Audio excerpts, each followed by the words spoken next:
Well, greetings and salutations, everybody. Welcome to the best damn movie-related show on the planet Earth, the John Campea Show, coming to you from right here on my YouTube channel. I'm, of course, your host, John Campea, and it's an awesome honor and privilege, as it is every day, to have you, my international friends, joining us as we come together to talk about our favorite things in the world, movies and movie news, a little bit of television, all sorts of good stuff. And joining me here today is the one and the only Mr. Robert Meyer Burnett. Robert, how you doing, sir? John, today is a great day. Do you know, 37 years ago on June 25th, 1982 at noon, I saw Blade Runner in Seattle's Cinerama Theater in 70 millimeter. And the first thing that comes up on the screen at the beginning of Blade Runner, after the Lad Company logo, it says, Los Angeles, November 2019. That's today. That is today. 37 years later, dude. I never would have thought, much less, I didn't know I was going to live in LA. I dreamt of living in LA. But my God, John, we've caught up to Blade Runner. Today is Blade Runner Day. It's Blade Runner month. I'm going to the Neotropolis bar tomorrow to celebrate, which is a pop-up Blade Runner-esque bar in downtown LA. And I am just happy as a clam. Or I should say sushi, because that's what my ex-wife called me, cold fish, for all you Blade Runner fans out there. You know, it's funny. Because if you go back to when Blade Runner come out and you said, hey, I'm going to show you a glimpse into the future of the actual November 2019, man, they would be disappointed. Well, if you go down by the Staples Center and you look around with all the big billboards and the lights and everything. Billboards of advertising has come that way. But, you know, there's no flying cars. There's no Terrell Corporation. There's no replicants. Although the sex robots are getting close to replicants, but we're not quite there yet. Not quite there yet. And there's no flying cars. By the way, yesterday was Halloween. And I just want to bring this up, that it just proving again that he is the GOAT of GOATs. Tom Brady yesterday. He went out for Halloween yesterday. This was on Tom Brady's social media account. He went out as a stormtrooper. And the official, by the way, for those of you who follow sports at all, you know, the NFL teams put out daily reports on their practice schedules, and the official practice schedule, and the New England Patriots said, Tom Brady did not practice, refusing to take off his military-issued stormtrooper helmet for practice. Just wanted to point that out once again. Can't Tom Brady afford a full-on stormtrooper costume? He's a man of the people, Rob. Tom Brady is a man of the people. I bet he ordered from Innovos and they told him that they couldn't get it there till next year. Or something like that. And by the way, guys, I want to remind you guys, too, before we get into our main topics here today, just remind you again, this Tuesday, we start our new Star Wars show, Dark Side, Light Side, that's going to be with me and Christian Harloff. And it's going to be mostly Star Wars. We will talk about a couple of the other big things, too, later in the show. But although Dark Side, Light Side is going to be a show that starts off, the first 3 quarters of it is going to be talking about Star Wars stuff. And then we'll get into some other stuff, take some of your live questions as well. And then, of course, on Wednesdays, Robert Meyer Burnett and I talking all the world of superheroes with the Weekly Hero. This week, we had to can the show. We had to cancel the show like 2 minutes into it because of I've been struggling with a Wirecast update. And it's been throwing these weird glitches at it. And we were having major audio problems with it. So we had to pull the plug on the show. However, I do believe that is now fixed. So Wednesday, the Weekly Hero will be back. Tuesday is going to be Dark Side, Light Side. And it's going to be a good week. And I can send you footage of the hot toy that I will be showing on Wednesday. Yes, we are bringing back the hot toy segment. The action figure segment. That is coming back. Well, listen, guys, we're now going to jump into all of our main topics here today. How do we select our main topics here on the John Campea Show? Well, it's really rather simple. See, you guys come up with them by sending me your topics by going to www.thejohncampeashow.com/contact. Once you guys get there, fill out the form with your topic or question, hit submit, and then maybe, just maybe, you might see your topic or question featured here on the John Campea Show. With that down, let's move on to our first main topic today.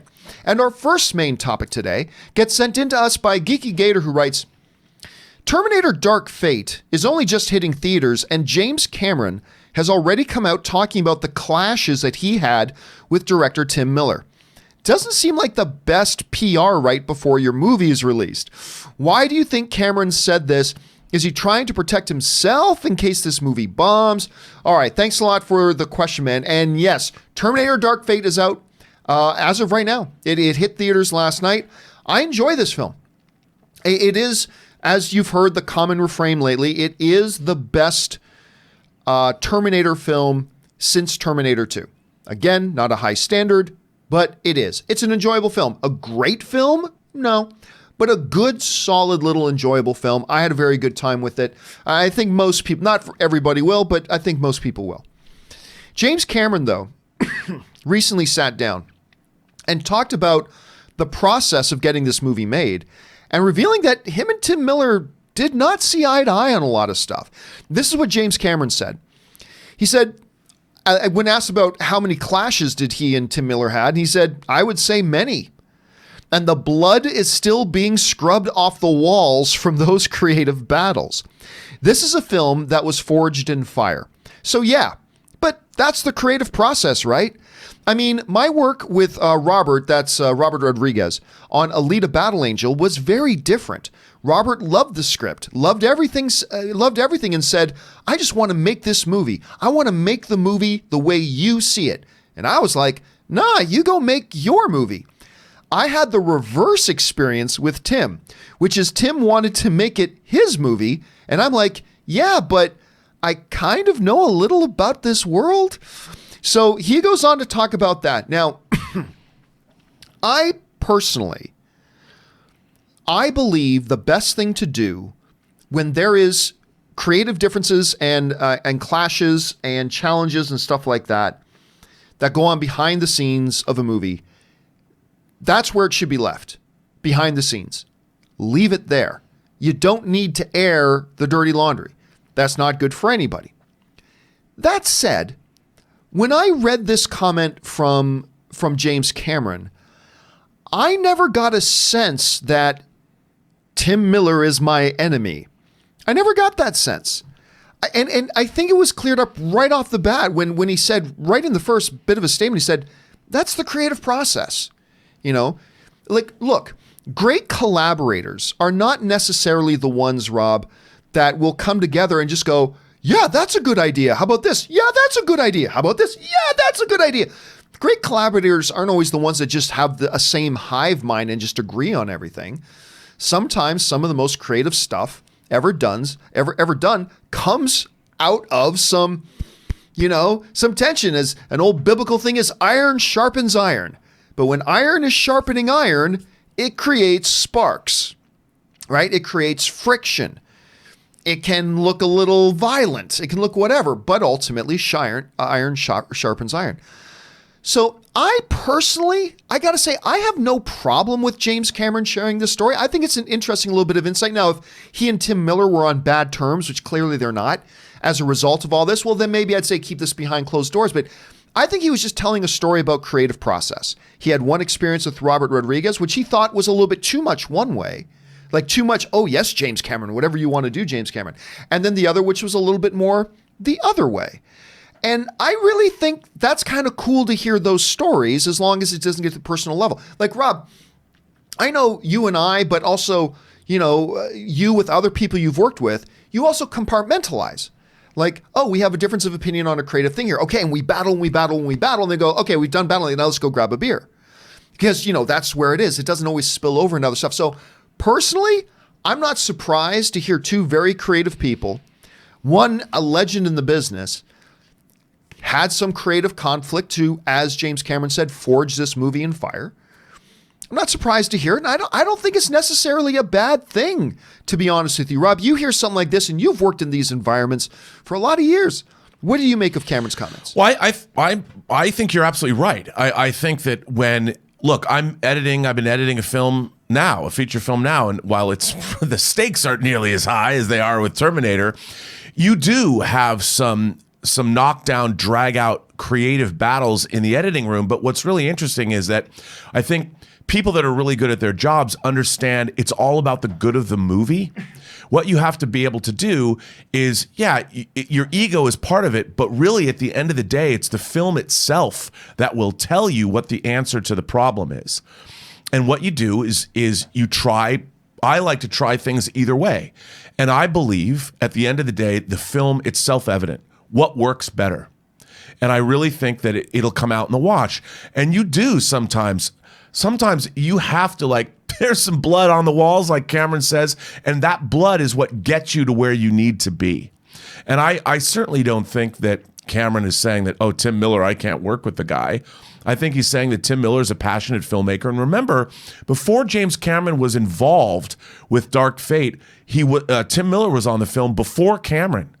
And then David Ellison, and they brought him in. And of course, Tim Miller idolizes Cameron, and I'm sure he looked upon this as a great opportunity. And I think together, they made the movie what it is. I can only assume that the movie was made better by these creative battles they had in the edit bay. But I think you can do that, John. I think you can. Smart people can argue with one another, and knowing that you're arguing over making something that you all want to be good. You're all coming from it from that place.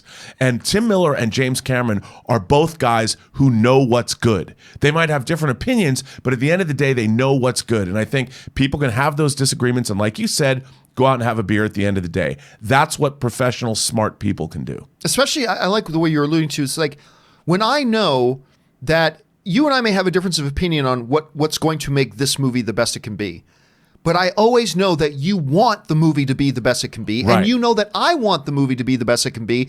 And when you both have that trust, then you can do this. Yes. And then you can do that creatively. And I like the way you put that a lot. Question here is, guys, what do you make of the comments, James Cameron? I personally see nothing wrong with it. I think it gives us a nice insight to the reality of the creative process. Some people are taking it as a sign of falling out. So what do you guys think about it? Jump down in the comment section below and let us know your thoughts. All right, with that down, let's move on to main topic number 2. And our second main topic today gets sent in to us by Alan Valley, who writes, Parasite is my favorite movie of the year so far. It's actually my number 2 favorite movie of the year so far. It's amazing. And I'm glad it's doing well in limited release and worldwide box office. The film is well received critically, and I'm sure it will pick up many award nominations as we get closer to award season. Do you think this twisty, dark comedy thriller, it's a very difficult movie to put into words, can be a hit with the American audience? All right, thanks a lot for the question, man. And yeah, Parasite, for about 15 minutes, was my number 1 favorite film of the year. And then I came out of that theater, went right in to see Jojo Rabbit, and then that became my number 1 film of the year. But Parasite is brilliant. If you haven't heard me talk about it before, my description of Parasite is, imagine Dirty Rotten Scoundrels directed by Quentin Tarantino. And there is Parasite. And I love this movie. But Rob, it is a little bit of an interesting situation right now, because here's the box office situation with Parasite at the moment.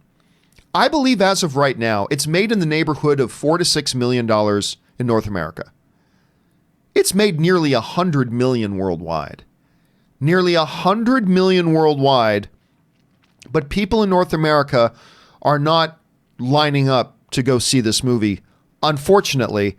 And if there's any movies out there that deserve to have people lining up to go see it, one of them is definitely Parasite. This movie's fabulous on every level. But Rob, I'm also not surprised. I'm not surprised by this. And no, this movie will not be a big hit in North America. And I will tell you why. For 2 very important reasons that we don't take into consideration. One is more obvious. The one obvious one is it's a non-English subtitled movie. Now, that's not to say that no non-English subtitled movies can be successful in North America, but it does put you behind the blocks a little bit. Like, it doesn't happen often that a non-English subtitled movie does really well. It's quite rare that happens. But the other thing, and this goes to a larger discussion that we've had a few times, is that while we are no longer in an age where the movie star drives the box office, that's well established. The fact of the matter is, though, having recognizable movie stars in your movie, in the general audience's mind, gives the movie a level of credibility. Now, they may not rush out just because Will Smith's in that movie, but Will Smith being in that movie, to the average movie watcher, just looking at the ads, it at least makes that movie credible to them in their minds. Global audiences may look at Parasite and say, oh my gosh, that's the guy from this and that's the guy from this. But the North American audience doesn't really function that way. And there's nobody in this movie that the average North American audience can look at and go, oh, I recognize that person, therefore this movie has a level of credibility to me. And I'm not saying that's right, nor that's the way it should be. That's really actually really unfortunate. But it is what it is. So because of those 2 things, Rob, the very difficult uphill climb of being a non-English film that's subtitled, which is difficult to do in North America. But secondly, there's just no recognizable actors in there to give at least a lot of the audience even a sense of credibility to the film. And again, I wish it wasn't that way, but it kind of is.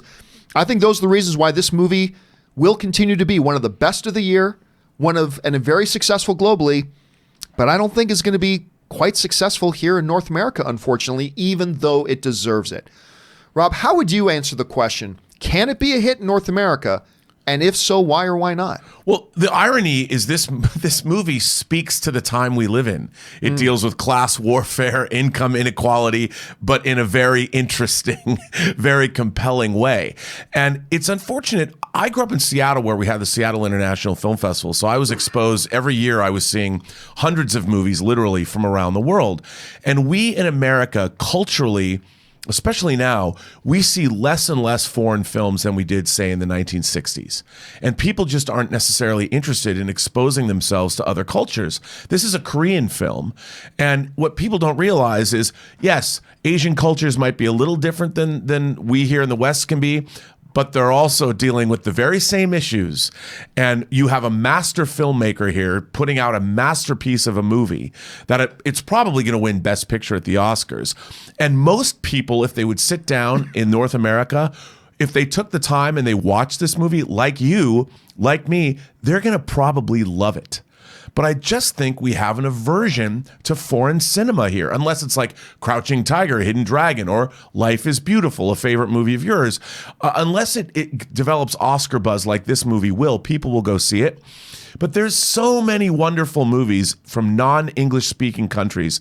I mean, we barely get to see anything from India, and it's the biggest film industry in the world. Yeah. And I really wish that American audiences, North American audiences, would somehow we could break the cultural bias and put movies. The problem is nobody goes to see these movies in this country. So unless you seek them out or go to art house theaters or you find your local Korean community that maybe a cinema, because we do have Indian cinemas and we do have cinemas that service more Asian areas of town. Actually, the AMC Burbank 16 up the street from us, they're constantly playing Bollywood selections, Filipino film selections. You can find them if you look for them. I mean, in Alhambra, kind of where I live in Pasadena, that's how I went to go see the Wandering Earth from China, because there's a large Chinese, and thank God for that. So I can go and see these things. But we live in LA.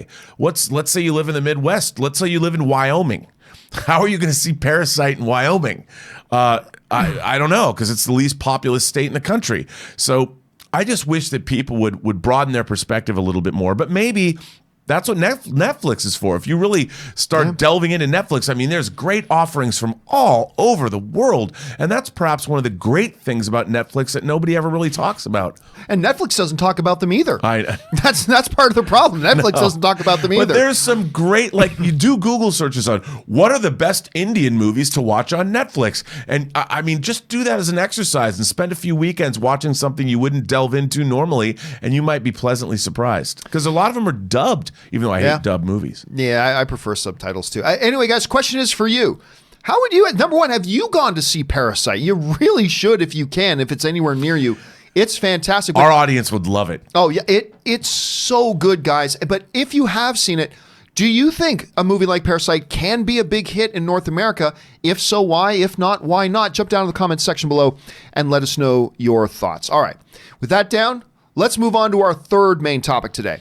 And our third main topic today gets submitted to us by James Robertson, who writes, "Hey, John. I'm sure you've seen the new Witcher trailer by now." Oh, yes, James. Oh, yes, I have. "I think it looks great, especially Henry Cavill as everybody yells at me whenever I say Geralt, but everybody says, yes, oh, no, you're supposed to say it like this. Well, whatever. Shut up. What did you think? Thanks." And yeah, Rob, the new trailer for Henry Cavill's The Witcher has dropped. And I'll tell you this. I wasn't in love with the first one. The first one to me felt very small. And The Witcher is not small. The Witcher is broad in scope and kind of epic in nature and all that kind. And I felt like that first teaser they put out made it feel kind of low budget and kind of small in a way, which was a little bit off-putting to me. Not that everything needs to be this big grand thing, but it did feel odd to me in that way. But I saw this trailer. This trailer is all sorts of awesome. I loved this trailer. We get a good. This one gave us a much grander sense of scope than the first one did. There is, and it's been an overused word for a long time, and I don't like to use it often, but it had the epic kind of feel to it. It felt like an epic, which is something like what The Witcher should feel like. I thought, and you know me, I'm a total Did Henry you play Cavill. Witcher 3? I did. Yeah, I've got it on my PC right now, as a matter of fact. I didn't finish it. I did not finish it. But I remember, actually, you know what? The first time I played it was with John Schnepp. We had, I had put a Xbox One in the AMC offices. And we went out and got that game. And I remember the first time we sat down to play it was about 45 minutes before our show started. And Schnepp started playing it. And we're sitting there, and Schnepp's playing it. And like, we're supposed to be on set about 15 minutes before the show would start to get cameras set, mics checked. And like, everybody's like, okay, we can be doing a set. And Schnepp was like, yeah, I'll be there in a minute. 10 minutes of showtime. Yo, we need you on set. Yeah, be right there. Then I finally had to come in, turn the power off on the TV. Schnepp, the show starts in 5 minutes, buddy. It's like, okay, yeah, you're right. And then he got, it's an addictive kind of thing. And I personally, dude, again, I wasn't super thrilled or impressed with the first one. Damn, I loved this trailer. And December 20th can not get here soon enough. Rob, you saw this trailer. What did you think? Dude, I'm like you, man. First of all, can we talk about Henry Cavill? Oh, yeah. That guy, I mean, you know, I'm a straight man, but I look at that man's face. I love looking at his face. He just looks so badass with his chiseled jaw and the little cleft in his chin. I mean, this guy, he's a big dude. He looks like he's just going to wreck shop on dudes and kill monsters, get those witches. I don't know what he's going to do, but I want to see the show. We are living in a renaissance of great fantasy. Whether it's Age of Resistance, you know, the Dark Crystal show, Witcher, also the his Dark Materials series that's dropping on HBO this week, I think. I mean, I can't, even things like Carnival Row, the what they can realize now. We've got the budgets down on these shows enough that these incredible fantasy environments don't have to break the bank. I mean, they're still expensive, but to see a show that looks, like you said, looks big. This show looks big. It looks epic. I mean, there's a shot in this trailer where they're in a ballroom dancing. Oh, that was great, yeah. And it looks like the floor is like illuminated. And I'm like, was that an actual set? Or like with LEDs in it that they built? Or was that a post-production thing? Whatever it was, it just looked expensive. It looked lush. The characters look great. All the actors look great. Cavill looks great. I can't wait for this show. I mean, who doesn't want to watch a show called Witcher? And you know what? That's the thing too. I can't remember the exact number, but I think I heard the budget on this thing is like $9 to $10 million an episode.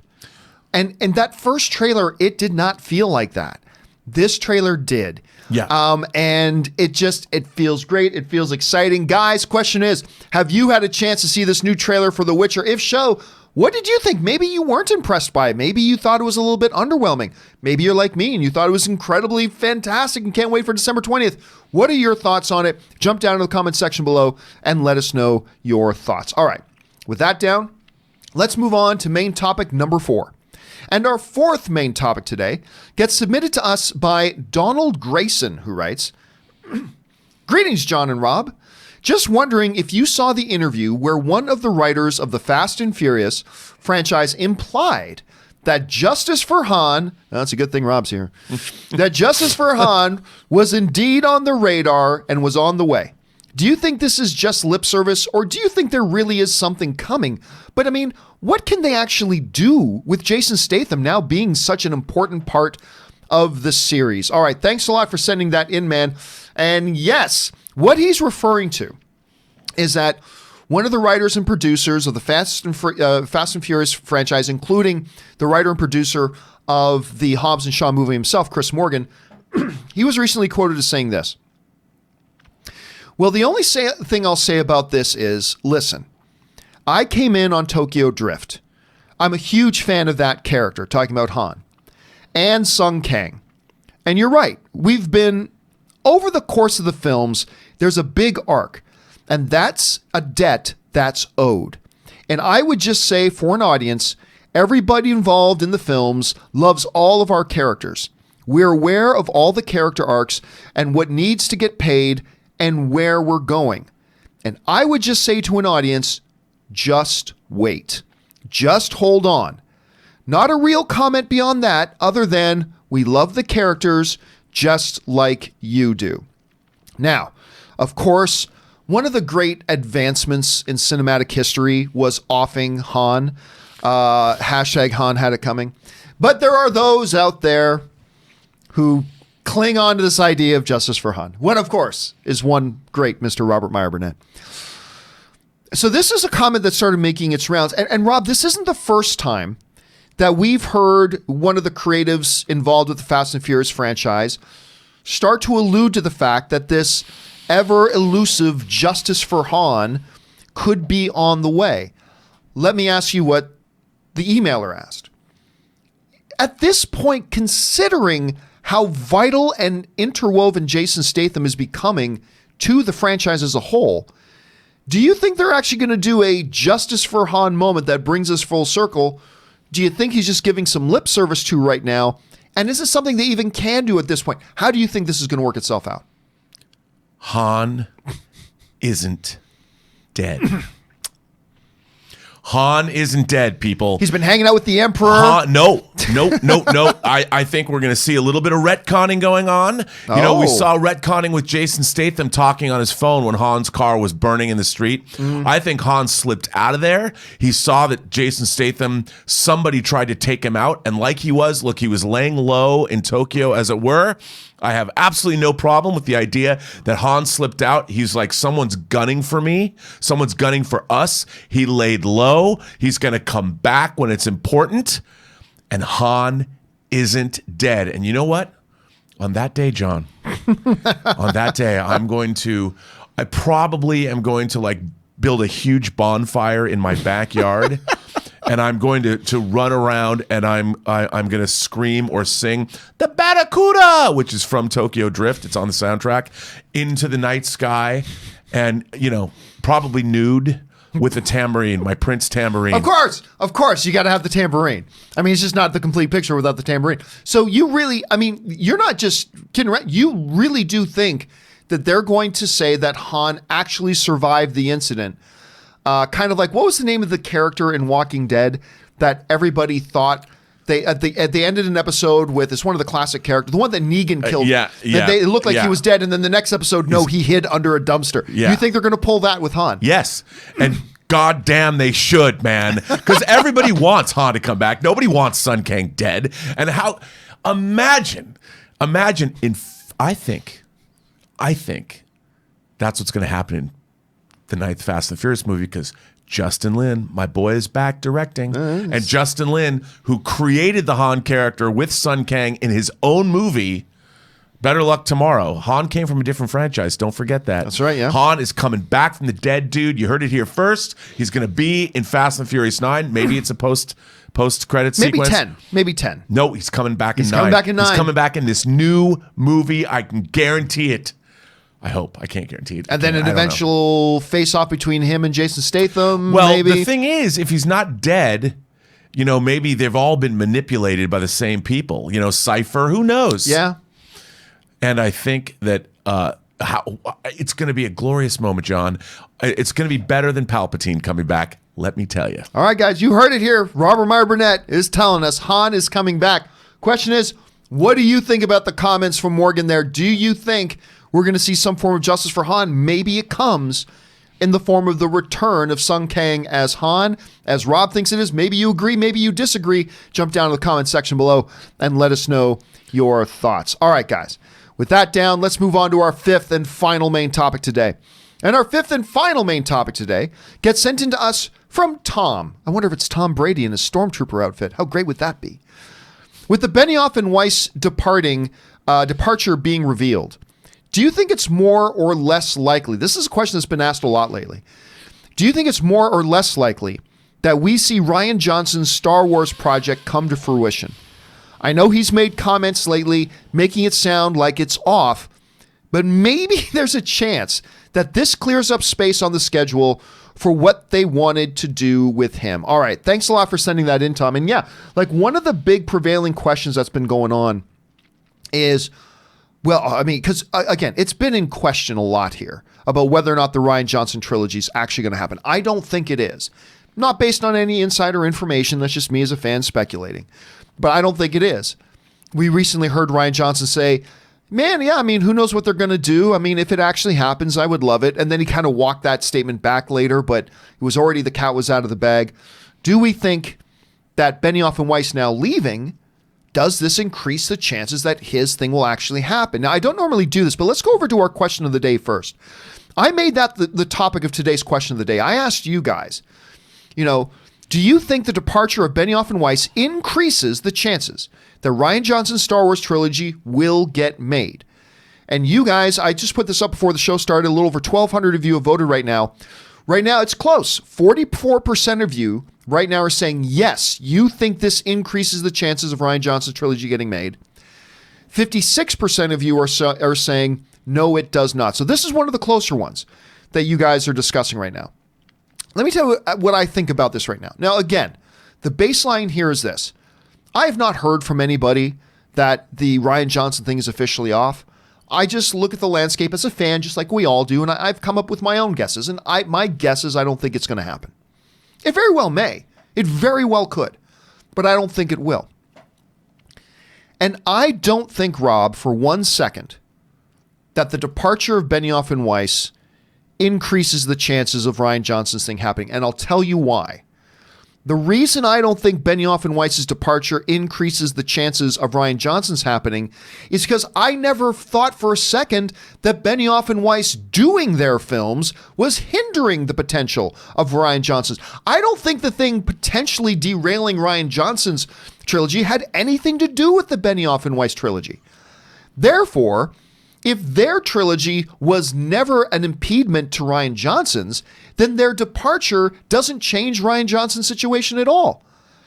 Benioff and Weiss leaving does not change the fact that I think Rian Johnson is over the Star Wars fandom. The fact that Benioff and Weiss have departed doesn't change the fact that Disney has got to be very, very worried about the PR storm that'll happen if they bring him back on. It's a very divided fan base. And right or wrong, and fortunately, unfortunately, fairly or unfairly, if they come out and announce that Rian Johnson's doing a new Star Wars trilogy, the topic of conversation is not going to be that trilogy. The topic of conversation is going to be always, until those movies come out, about whether or not they should have brought Rian Johnson back. The departure of Benioff and Weiss doesn't change any of that. So I'm going to go on the side here that I do not believe.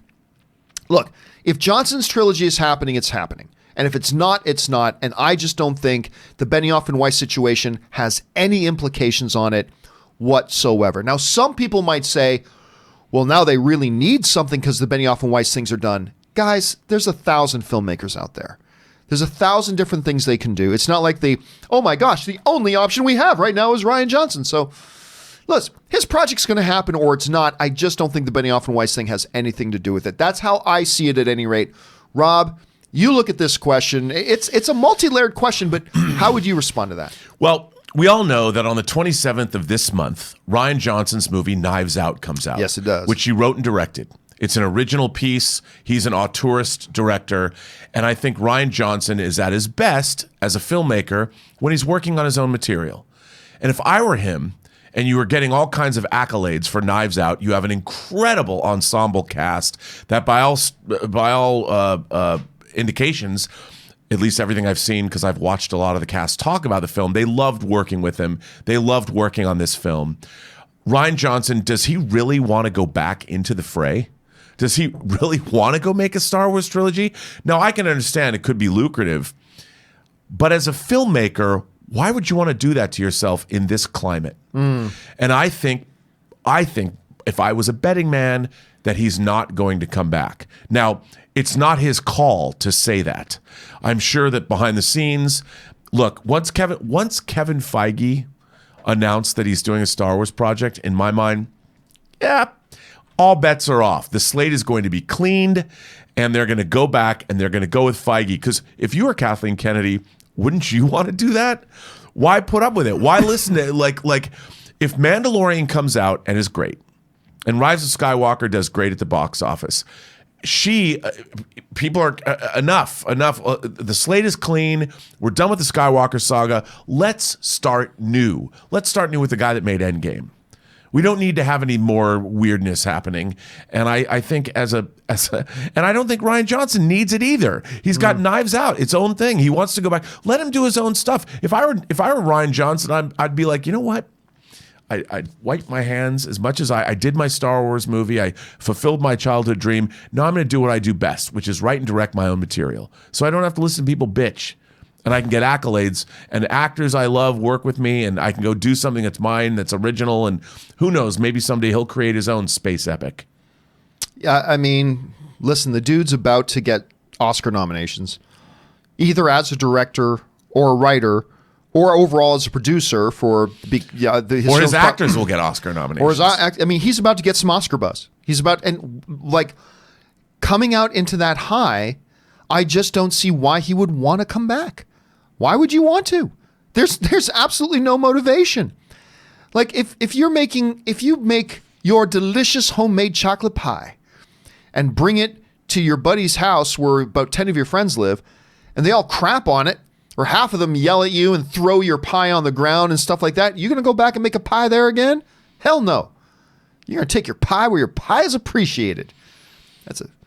I don't know why I'm saying pie so much, but it is what I just, number one, again, I just think we've been saying this for a while. I just think there are so many reasons why Disney would be apprehensive. Look, Bob Iger, this is a big thing that we all got to keep in mind. Bob Iger loved that movie. He loved The Last Jedi. He thought it was great. But the reality is, he also knows, he's got his finger on the pulse of what's going on, and he knows what's going to happen if they bring him back. Now, they could bring him back and he could make the best Star Wars movie ever, but it's going to be, in football terms, Tim Tebow was a serviceable quarterback. He could have been the backup quarterback on a number of teams, but a number of teams passed on because it's just going to create a circus. This is what happened. They was just like, if we bring him on the team, and he could be a very serviceable second or third string quarterback that we could use in certain situations and could be advantageous to us. But a lot of teams just realized if we bring in Tim Tebow, it's going to create a circus and it's going to distract from what we're doing and all that kind of stuff. And I really got to feel Disney has to have that mindset as well, bringing back in Rian Johnson. As much as I love Rian Johnson, and I think he's going to get Oscar nominations for Knives Out, the reality is it's the Tim Tebow situation all over again. It's going to be a circus and distracting from the movie itself. And then, as you so rightfully point out, Rob, why would he want to? Why would he want to? And again, I just don't think any of this has anything or had anything to do with the Benioff and Weiss situation. So no, I don't either. But I think you're right. Again, this I always say it's not show friends, it's show business. And in this case, Rian Johnson has to do good business for himself. Yeah. And I think as much as he might want to do Star Wars now, however lucrative it can get, it's a lot more lucrative if you write and direct your own material that you have created and it hits. And by all indications, Knives Out looks wonderful. Yeah. I mean, I don't know how it's going to do at the box office. I don't either, but I think a lot of people, you can't not watch that trailer and go, oh, I want to see that. Yeah. And that wasn't a terribly expensive movie to make either. No. Which is great. Anyway, guys, question here is, what do you guys think? You guys saw the poll on the Twitter, but how do you feel about it? Do you think the departure of Benioff and Weiss out of this, do you think that could legitimately increase the chances that Rian Johnson comes back? Or do you think it's not going to affect it one way or the other? Like I feel he's either going to do it or he's not, has nothing to do with it, but maybe you feel differently. Jump into the comment section below and let me know your thoughts. All right, guys, with all that down and out of the way, we're going to move on to our live questions today. You guys have been firing in a whole bunch of live questions using the super chat feature, but before we get into those, we're going to take a short break here, stretch our legs, refill our drinks. So if you'll hang tight with us for just a couple of minutes, guys,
right, guys, and we are back. Thank you so much for your indulgence as we took a little bit of a break there just to refresh ourselves a bit. And now we're going to dive in and start taking your live questions. So let's jump on over there and see what you guys got cooking. The first thing up here is Zaya, who writes, would you consider doing a Filthy-style end-of-the-decade awards?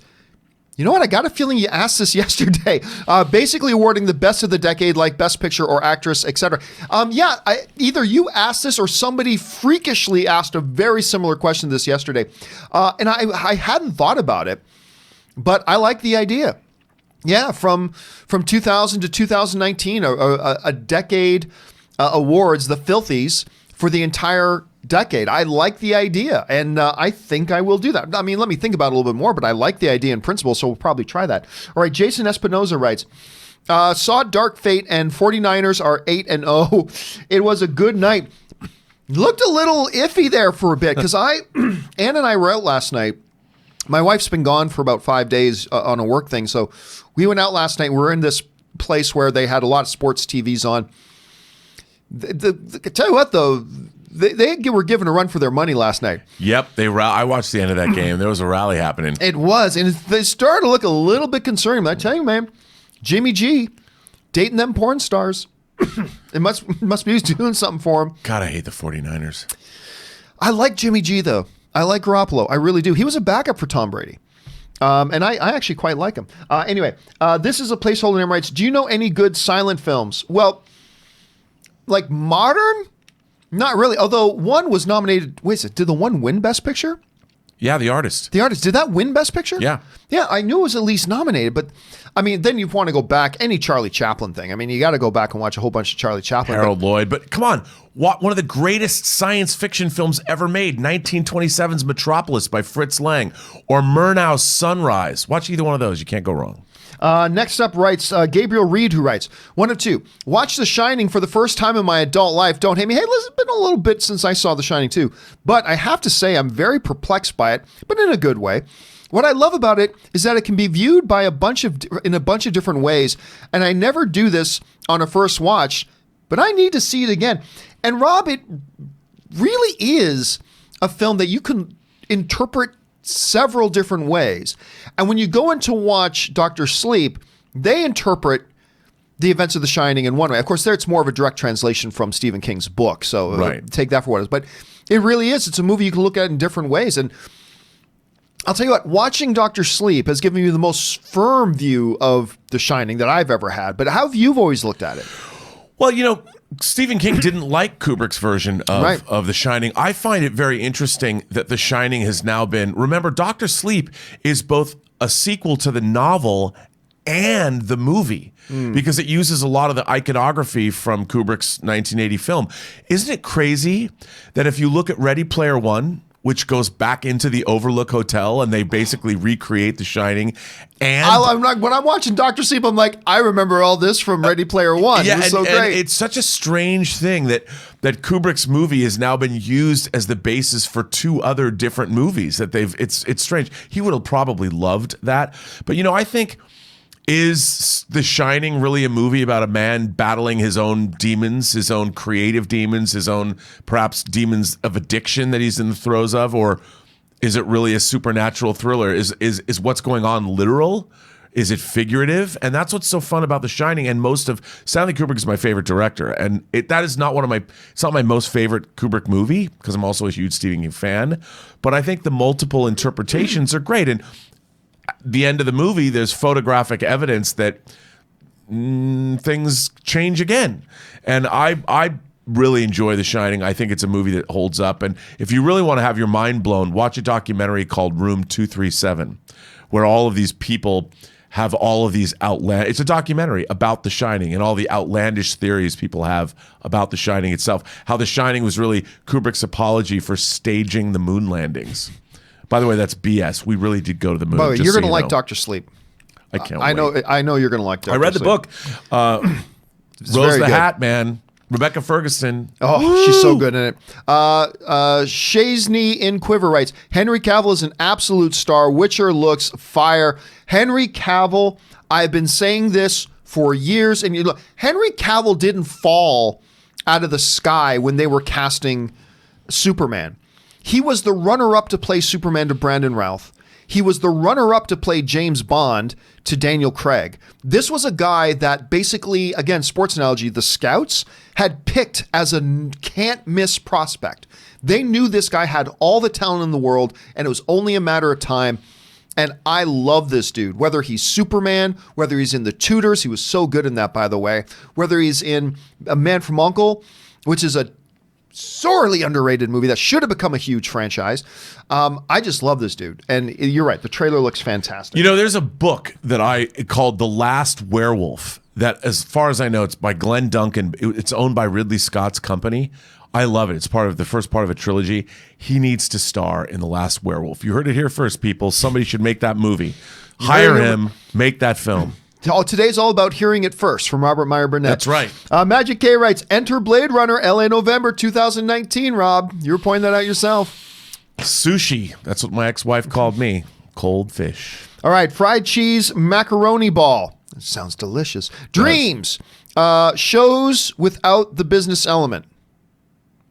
I have no idea what that means. Do you have any idea what he's referring to?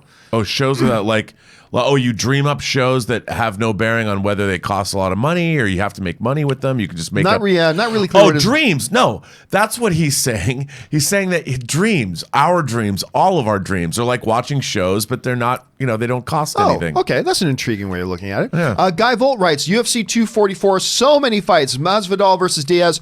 The Rock is putting the BMF, that's the baddest motherfucker on the planet, belt. They actually made a belt for this. On the winner. The first time a president goes to a UFC event, your thoughts. I'll tell you what, I'm very excited about this event. This is a great card. And the Masvidal-Diaz fight is going to be a good fight. It is. But neither of them are the baddest mother effer on the planet. Neither of them. These are two entertaining fighters who are both kind of above average fighters with basically slightly above average records. I mean, I'm sorry, but that's the truth. These are guys who have lost a lot of fights between them, but they're both great. They're both great, and they're very entertaining fighters. And I think this is going to be a good fight, a good, fun, entertaining fight to watch. But I don't know why the UFC is pushing this idiotic BMF title. This is some WWE nonsense. This seriously is. This is some serious WWE nonsense. It's just a good, entertaining fight. Let's leave it at that. There are much better fighters on this card. But I am looking forward to the card. It's going to be pretty. Me and Dennis are actually going to get together tomorrow night and go watch it, so I'm excited about it. Captain Chicken Pants. What a great name. Writes, John and Rob, what's your favorite Drew Struzan film poster? Now, John, well, you already know what I'm going to say. Before you say anything, Star Wars, remember, he also did the Hook movie poster, which is great. It is a great poster. It's better than the movie. Being a Carpenter fan, mine's Big Trouble in Little China, which is also great. But I got to go right to his Star Wars stuff. I mean, it's his Star Wars posters that, to me, kind of define when I think of Drew Struzan. But anyway, what about you, Rob? You know what? I have to go with his Back to the Future poster. Because that first Back to the Future poster, I've always believed that a great movie poster mythologizes the movie that you're going to see. In one image, it should recreate the feeling of watching the whole movie in you. And movie posters nowadays don't do that anymore. Do not. But that poster, with Marty stepping out of the DeLorean and looking at his watch and the look on his face, I love that poster. And it elicits a smile in me. And it's a shame that he retired because people now are interfering with his artwork, even with the Star Wars posters he did with the prequels. And you don't mess with that guy, and people did. And he was a gem. He was a gem. Yeah. Some great stuff. All right. Bullet 1510 writes, Rob, have you seen Jojo Rabbit? Did you like it? I didn't go because I was working. This weekend, it's going to be big. It's a big Irishman in the theater, Jojo Rabbit, Terminator. You're going to love Jojo Rabbit. Right now, it's my favorite film of the year. Harry Mudd writes, watched Dolomite Is My Name, and it was hilarious. A true return to form for Eddie Murphy. Rob and I talked about this film the other day on the show. It's not going to, I'll tell you right now, Dolomite is not going to end up in my top 10 of the year, but there's a lot of really good films that aren't going to end up. It's a really good movie. And you're absolutely right. It is the trumpet that is heralding the return of Eddie Murphy, I believe. Now let's see if he can follow it up with a really good Coming to America 2 and his upcoming Netflix stuff. But I know you really liked this film, Rob, a lot, didn't you? Yeah. I thought he was great, and I was just surprised how sweet and uplifting it was, and hilarious at the same time. And it had heart. Such heart. Yeah. That was the surprising thing to me. I was expecting laughs. When you can combine real depth to it with the laughs, then you're onto something special. Yeah. And I really liked it on that level. Brandon Blake writes, just bring Luke back, flesh and blood. I don't even care if it makes sense. MCU fans waited 10 years for stuff. We've waited 40. Ignite the green. You know, Rob, we talked on the show yesterday.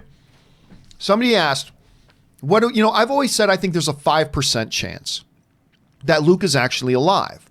Nothing in The Last Jedi said he was dead. It was implied he was dead. I grant that. It was implied. But it was never directly said. And I said, 95% chance he's dead, maybe 5% chance he's not. Somebody brought up something interesting to me, Rob. I said this on the show yesterday, but I've never mentioned it to you. When the latest trailer came out for The Rise of Skywalker, I said I thought they missed an opportunity here because I thought they should have shown us Palpatine and I thought they should have showed us Luke. Somebody then brought up to me, and they made a great point. They said, John, have you considered that maybe there's something different about the physical appearance of Palpatine right now, that the physical appearance of Palpatine in and of itself may constitute something of a very revealing spoiler? And I stopped and I thought for a second. I'm like, you know what? That's a good point.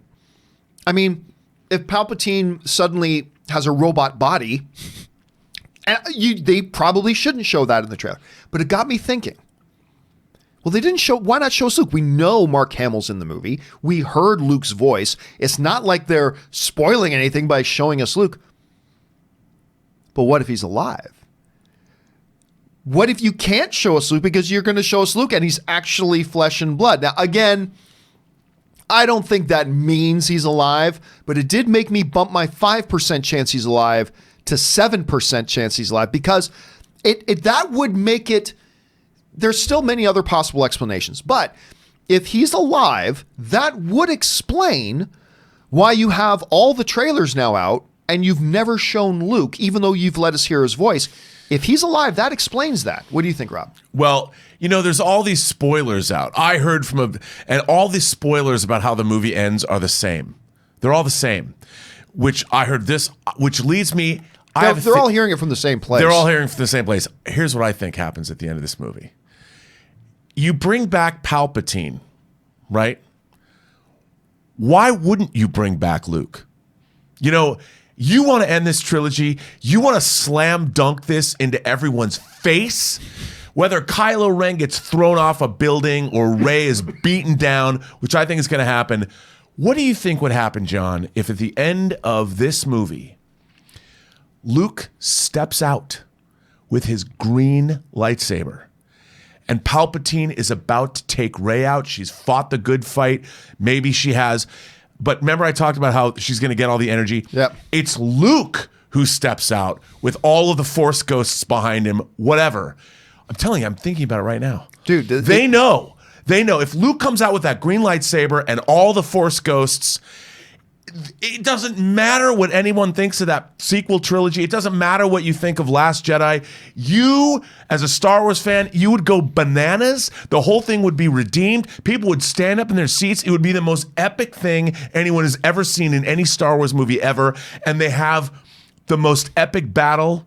And that's when Luke actually dies. And then the last shot of the movie is Luke with all the Force ghosts going away, and it's Rey or whomever watching them all. Ben Solo's a part of them, and they all the Force ghosts go off, and it's her that's watching.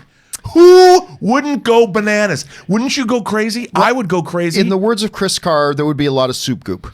Dude, there would be soup goop everywhere. It would be like seeing, Devil and Miss Jones for the first time.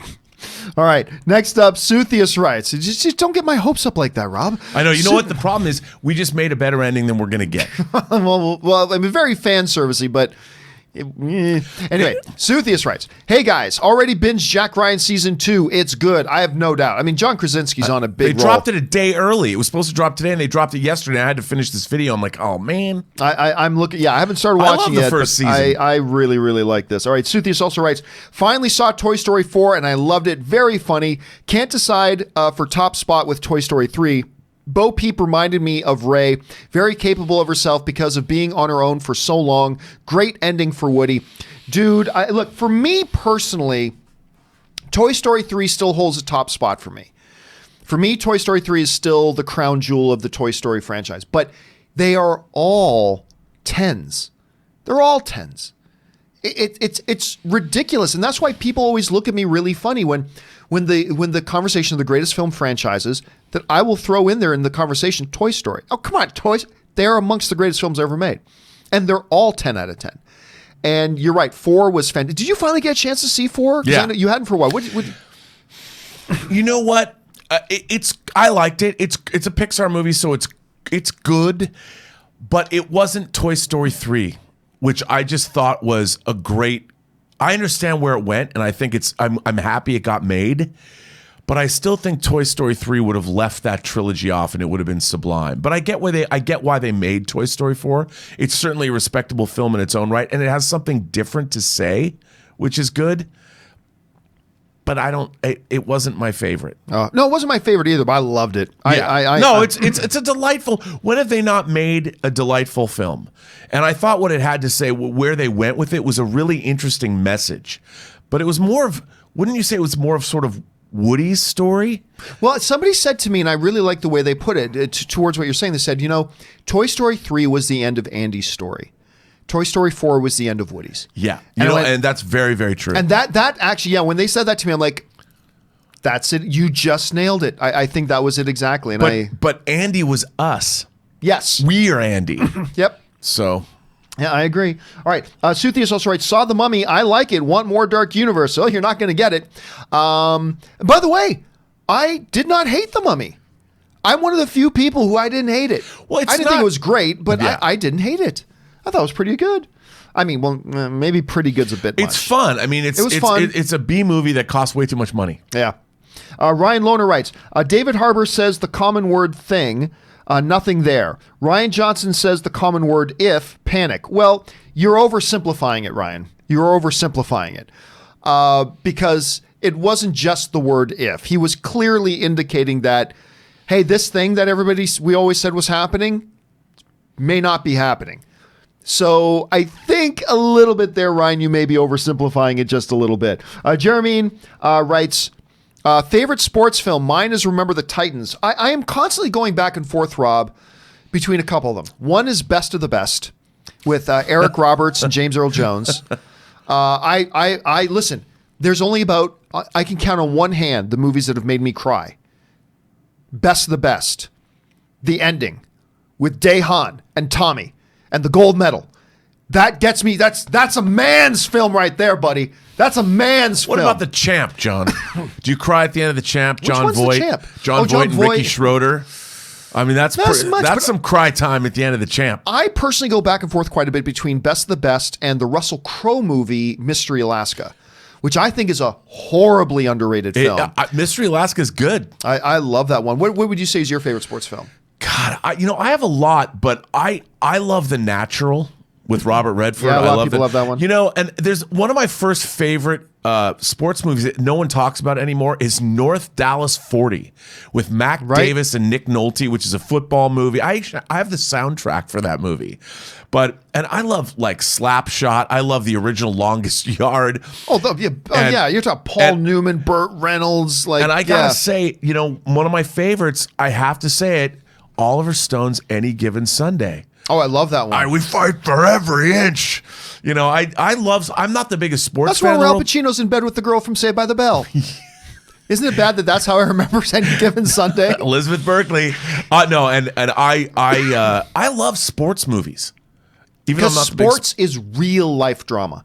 And then you bring that into the movies, you got something special. But my favorite sports thing ever is the Friday Night Lights TV series. Oh, yeah, you love that. That's right. You talk about that all the time. Jeremy also writes, don't always agree, but this show is a blast. Dude, agreeing is boring. I don't look for people to watch my show who just always agree. If you do, that's great. But one of the biggest problems, not just with the film fandom today, but with our culture in general, is people just clamor to go and listen to things that they already think. And you can see that with what news networks people choose to listen to or whatever. That I think that's a real problem, that people just clamor to go and find somebody who is saying things they already agree with. And to me, that's no fun. My favorite film critic of all time, Roger Ebert, I'd say at least 50% of the time I disagreed with him, but I love the way he communicated the way he saw film. And that's what made me appreciate it. And I think it's great, Jeremy, that you shouldn't always agree with me, because I'm not always right. It feels like it, but I'm not. And that's the best thing. That's why I learn things from our viewers every day. That's why I learn things from Robert every day. And that's one of the best things. And hopefully you all learn something from me and I learn something from you. And that's the great thing about being film fans. Edgar Navarro writes, off to see Jojo Rabbit. I hope it's good. Don't need to hope, Edgar. I'm telling you, this is right now. It may not end up being my favorite film of the year when it's all said and done, but it's right up there. Jared Oberfeld writes, part 1. I have an idea on how to end the new Terminator timeline. Humanity wins and sends Kyle, the T2, T800, and Grace back in time to make sure our Part 2 future is protected. They all say goodbye to their comrades, knowing that they will not be coming back, while a piano version of them plays the song. Unfortunately, Jared, I've seen the movie. Not everybody has, so I'm not going to elaborate.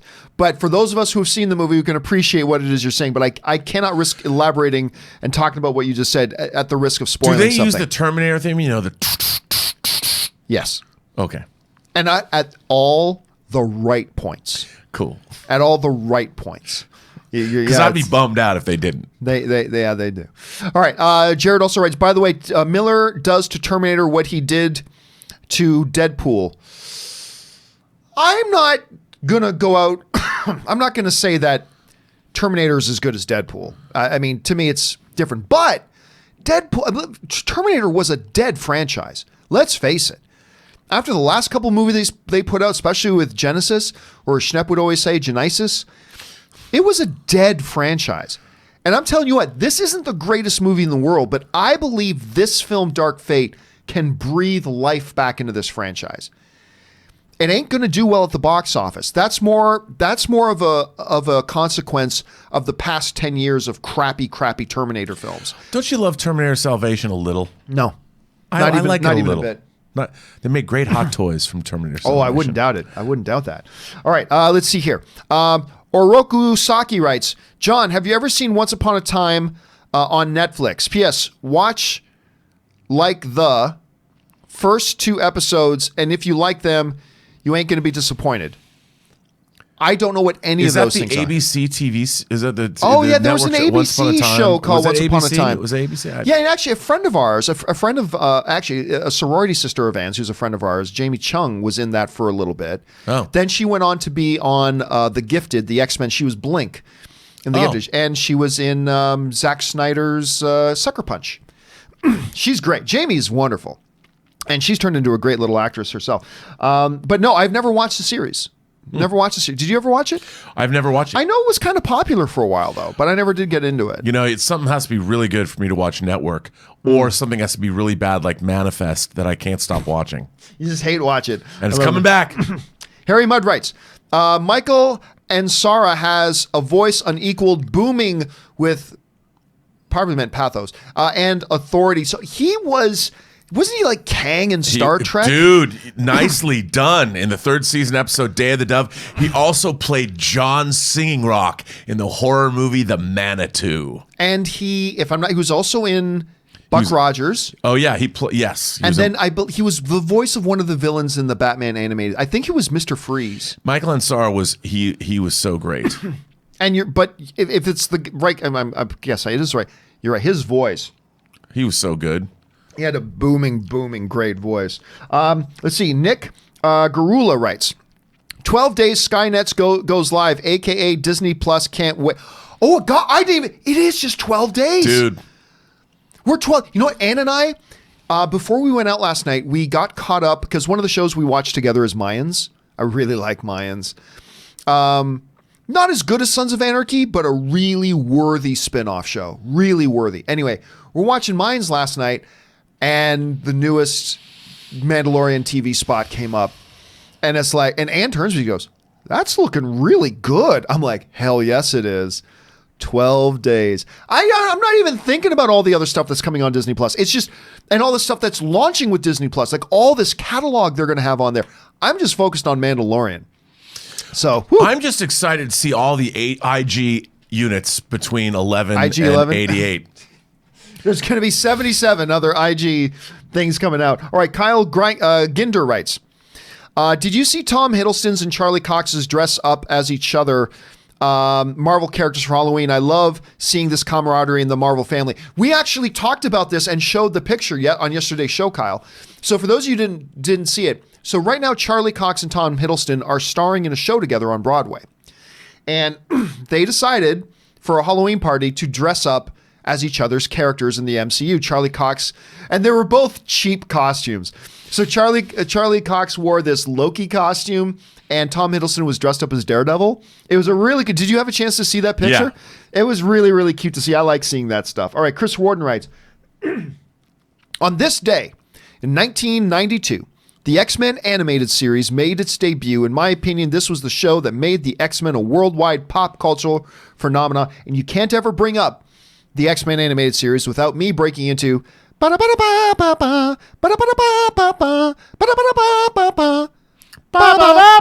oh God, it's so good. Jubilee, and always wearing the same clothes. By the way, do you notice they always wore the same clothes? They were always like, they never did laundry. They never, I mean, it was not a hygienic group of people, but yeah. They all smelled like the people in front of the Chinese theater dressed in their costumes. There you go. That's exactly what they always smelled like. That's why the society hated and feared them. They always smelled so bad. All right. Harry Mudd writes, Chris, I love that X-Men, the animated series, and I still watch it. Dude, and I believe it's going to be on Disney Plus, is it not? I think we saw that. Yeah, it's going to be on Disney Plus. Very excited about that. JLC Productions writes, just hit 1,000 subscribers. That's a huge milestone. That is a huge milestone. Congratulations on that. Just hit 1,000 subscribers on our YouTube channel. Thanks, John, for all your videos inspiring me to go harder. We have 15 short films up and counting. Want to get on camera one day, but still debating. Love your channel. Yeah, it's always, getting yourself on camera is always kind of a tough thing because, listen. Shia LaBeouf, do it, do it. But, you know, it's the truth. When you put yourself on camera, you are openly exposing yourself to ridicule and whatever, and like but that's part of the deal. Being called old. Again, being called old. That's part of the deal. It is. Whenever you put yourself out there, you are putting yourself in the line of fire. But there is an upside. Yeah, there is. But so I get the apprehension. I do. But the rewards can outweigh the risks. Free drinks. But, I mean, maybe your thing isn't being an on-camera person. Right. And that's fine, too. Just do all the behind-the-scenes stuff. Do whatever it is you love and don't let anything scare you off it. And seriously, dude, congratulations on the 1,000 subscribers. That is a big milestone. So that's not easy. 95% of YouTube channels will never get 1,000 subscribers. Is that true? Yeah. I didn't know that. Oh, yeah. Yeah, it's an incredibly, like, you get some huge channels out there. Like, by relatives, like, my channel is still a relatively small channel. Some people look and say, oh my gosh, this channel's so big. Well, really? If you really look at what real big channels are, my channel is actually quite a small, modest channel. But still, most channels will never get to what you just got to, JCL. So I want to be like Jeffree Star and Shane Dawson and have my own makeup palette that I can sell out of. Have you seen them? No, I have not. You got to watch. Well, it's a big YouTube thing, but the conspiracy palette. People who know. You know what? True story about Shane Dawson, who's one of the biggest YouTubers in the world. He just released his own makeup palette. I had no idea. Shane, him and a bunch of other YouTubers actually made a movie about 8 years ago. It was a little horror movie made basically by all cast with big YouTube I didn't know celebrities that. at the time. I can't remember the name of it now. I think it was called Smiley. If you got your phone with you, look it up. But I think it was called Smiley. It's a guy who wore a mask with a big smiley face, and it was some horror movie. Was it good? I can't remember, to be honest. But to help promote that, Shane Dawson came into studio at AMC for me to do an interview with him. And Shane Dawson came in, and I mean, I just knew he was a very, very big YouTuber. I wasn't really familiar with his stuff. Just like there's lots of big YouTubers that I'm not familiar with. Stuff. And he came in, and he may have been lying brutally to my face to get a good interview. But he came up to me in the office before we started. Dennis was in there, and I think Roth Cornett was still with us at the time. And he said, I just wanted you to know, I have been listening to your podcast since the movie blog days, and it's one of the things that inspired me and encouraged me to do my own stuff. I'm like, really? And that was a really cool thing. Now, 75% chance he was completely lying to me about that and just created a rapport, which if he did, genius. But he also did research then. Yes. And if that's what he did, absolute genius, and I have a whole different level of respect for him. But I don't know. I bet he did. I mean, Maybe he did. if you watch, he made these documentaries about Jeffree Star Cosmetics, who used to be tight with Dita Von Teese, and they've had this great thing going for the last year that's exploded. And by the way, I want to say this too about Shane, and I got to spend about an hour with him. There are a lot of people in YouTube who have a very misplaced sense of importance of YouTube. Like, one of the things I am aware of every day is that I am a fucking nobody. I'm an absolute nobody, and I know that. And woo, we got these little bit of people who watch. Whatever, that's nothing compared to people who are real, actual celebrities. But there are people on YouTube who get a little bit of people following them, and suddenly they think they're king shit, right? And I had met, especially about 6-7 years ago, as the YouTube celebrity thing was becoming a thing, I met a number of those YouTube celebrities that really thought that their shit didn't stink. You know what I mean? And this Shane Dawson kid came in. And look, whatever controversies there are about Shane, all I can tell you is my experience with him. This guy came in. He was super polite, very nice. I never got a sense for a second that he thought he was something big. He was just a good kid. Came in, was excited that he got to be in a movie, and was just a really nice guy to sit down and talk to. And now, I don't know about anything else that he's done or anything like that, and I can just tell you my experience, but my experience with him was a very positive one. He has been killing it. As a matter of fact, he released some merchandise 2 weeks ago. His first merchandise that he did with Jeffree Star, and there was an editing this editing shirt that I wanted to buy, and I figured, it'll go online and all. No. He sold out of all of his merch in like 2 hours. So if anybody out there has one of those Shane Dawson editing hoodies and it's extra large, I would love to get one. I was bummed out. I missed out on his merch, John. That actually sounds like a cool idea. All right, we got to keep moving here. Sorry. Harry Mudd writes, Good Friday, John and Aaron and Rob and Chris, if you are there. Rob's here. Had my flu shot today. Good on you. Get your flu shots. It's not just good for you. It's good for everybody around you. Get your flu shots. So good on you, Harry. JCL Productions writes, also, John, the oh no you do for... Oh, Benioff and Weiss is hilarious. Oh no, we're so busy. I don't know where that came from, but I did it once, and all of a sudden, Chris was texting me. God, I love it when you say, "Oh no, really?" If anything, it's just that guy from Family Guy. Oh no, but it's.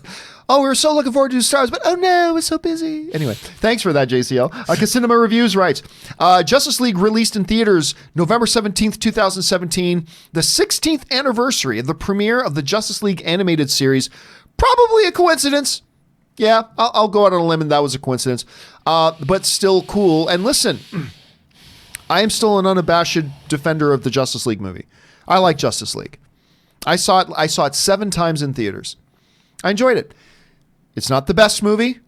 It has its problems, but I still had fun. I had fun watching that movie. There's been great hot toys that came out of the Justice League movie. There you go. You won't let me live. You won't let me die. I love that. I love that moment. I thought that was great, but whatever. Release the Snyder Cut, John. Yeah, there we go. Hashtag. Jordan Smith writes, top 10 films that mean the most to you. Jordan, I don't do top 10 questions. I just don't do top 10, top 5s. That's something I would have to sit down for an hour and work my way through. But obviously the movie that has meant the most to me and been the most influential in my life is Star Wars.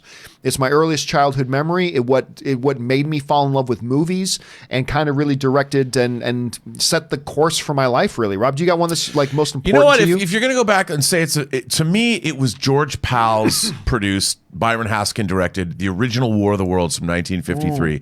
I saw it when I was like 5 years old, and it was hugely influential to this day, and it's what made me want to make movies. Very cool. All right, next up. Harry Mudd writes, seen Legends of the Superheroes. That show is so bad, it's hilarious. It consists of 2 live action episodes. I have no idea what that is. It's like the live action Justice League. It's what so is it? It was a Justice League show back. It was done. I want to say it was late 70s, early 80s. Okay, so this isn't something that's on like AMC right now. No, you can watch it. Oh, dude, it's painful. Well, now I got to look it up. Legends of the Superheroes. Yeah. All right. It's Legends Super Friend. I don't remember what it's called. Oh, I'm going to have to check that out. All right. Hector Travell sends in a really large super. Thank you, Hector, for supporting the channel on that level, dude. Seriously, it means a lot to us around here. Thank you very much. Hey, John, you heard of Netflix show Love, Death, and Robots. I know you're not a fan of anime, and neither am I, but this show has a mix of cartoon and really good probably meant CGI episodes that about 15 minutes each. I hope you check them out. Check out the trailer. I'll tell you what. I remember it was the John Campea Show. We were doing it. This is going back a year or more when the first trailer for Love, Death, and Robots came out. And I remember going, I don't like the trailer. And so I just never bothered. So I've never seen it myself, Hector. But I have many people I know, including one sitting in this room, that saw it and loved it. Rob, you really quite enjoy the series, don't you? It's the show's all over the place. There's something for everyone. But remember, it's produced by Tim Miller and David Fincher. And so there's a lot of really great stuff. And like the viewer pointed out, they're bite size. There's not a big commitment. If you want to have a quick bite to eat for 15 minutes, you can sit down and watch an episode. There's a lot of great stuff. And what's so great is the stories are all different. You don't know where they're going to go. It's a really fun anthology series, and I can't recommend it highly enough. Our viewer is correct, John. You should watch it. Then okay, you win. I'm going to give it a shot. Because I know you love it.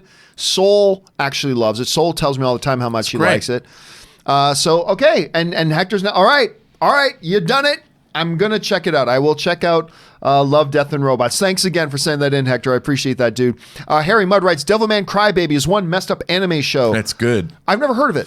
Well, Devilman is I think Go Nagai created Devilman. It's an old character, but this is a newer show. It's on Netflix. Okay. And it's good, but it's anime, dude. I don't know if but you'd like it. Gene writes, Captain Marvel is the only female title to ever reach $1 billion. I haven't really thought, because now, what are we sitting at? About 38 or 39 films in history have joined the $1 billion club. I've never really thought of it in those terms. Like Captain Marvel is the only one that's a true female-led one that did. Did none of the Hunger Game ones? I guess none of them did. I don't think they did. No individual. I mean, as a franchise, it did, but that's an interesting thing to bring up there, Gene. Thanks for printing that out. All right, Harry Mudd writes, Wes Anderson is a right genius. You're not going to find a lot of people that'll disagree with you on that one, Harry. He just continues to put out really interesting films. He's not everybody's favorite filmmaker, but he makes some really quality, interesting films, absolutely. Harry Mudd writes, Rob, wow, your beard is coming along great. I got to tell you, man, I like the beard. It's No Shave November. Oh, that's right. I got to start today. Yeah. I want to see what happens. Will anything happen in a month? On your face? I'll look, in 1 month from now, I will look like I haven't shaved in 3 days. I'm not kidding. I've never had a beard. So it's kind of weird. People seem to like it though. I think I look like Santa Claus, but you look dignified. Well, it gives you this aura of it makes me want to wear a suit. Like James Bond, wear like really cool, bespoke tailor. Go to Savile Row and buy $10,000 suits if I could. I like it. John Phillips, London. All right, next up here. Noel Nguyen writes. Where'd Noel go? Okay, there's Noel Nguyen. Noel Nguyen writes, having watched anime for a while, I have no issue with subtitled content, and I can't stand any dubs. Tone / inflection convey its own message. Though I agree, I much prefer subtitled. Me too. I don't mind watching subtitled movies. The point of my thoughts on Walks the other day was that despite the fact that I totally go to subtitle films, that there is an issue, particularly when it's a really good film like Parasite, that the movie is so good and the performances are so good. As the actor is saying the lines, you want to see how they're emoting. You want to be looking at their face when they're doing it. Instead, particularly when it's on a big movie screen, your eyes are significantly further down on the words. And I found myself a couple of times being a little bit frustrated that I wasn't able to actually fully watch the full performance. But because of that as well, Noah, and I 100% agree with you, I way prefer subtitles to dubs. Unless it's an old kung fu movie, that's part of its charm. But I prefer that as well. Rob, do you prefer dubs or subtitles? Dude, or I'd rather have somebody shoot me in the face 6 times than have to watch a dubbed movie. I can't deal with it. Except one. Oh. There's one movie that I actually prefer dubbed. Well, it's actually in 2 movies cut together, and that is Shogun Assassin. Now, it's part of the Lone Wolf and Cub movies in Japan. I have them all. I have the Criterion box set on Blu-ray. But Shogun Assassin dubbed is one of the greatest things in the whole world. All right. Mine is this movie called, it's a kung fu movie. And some of you might know it. A lot of you may not. It's my all-time favorite kung fu movie. But it's called Shaolin versus Lama. And it is everything, every great motif of kung fu films is in there. There's this guy who's like wicked good at kung fu, and he's traveling the countryside, desperately trying to find a teacher. And he goes into all the villages saying, I'm looking for somebody, but to be my teacher, you got to be able to beat me. So he fights the best guys in every village to find somebody finally who is better than him to be his teacher. And then he finally finds a teacher. And then comes along the evil Lama clan. And the Lama clan, of course, kills his teacher. And now they're out for revenge. The dubbing, it's so clear that the dubbing, that there is much stuff lost in translation. Because I'll never forget this. It ends with the bad guy has kind of realized he's been defeated.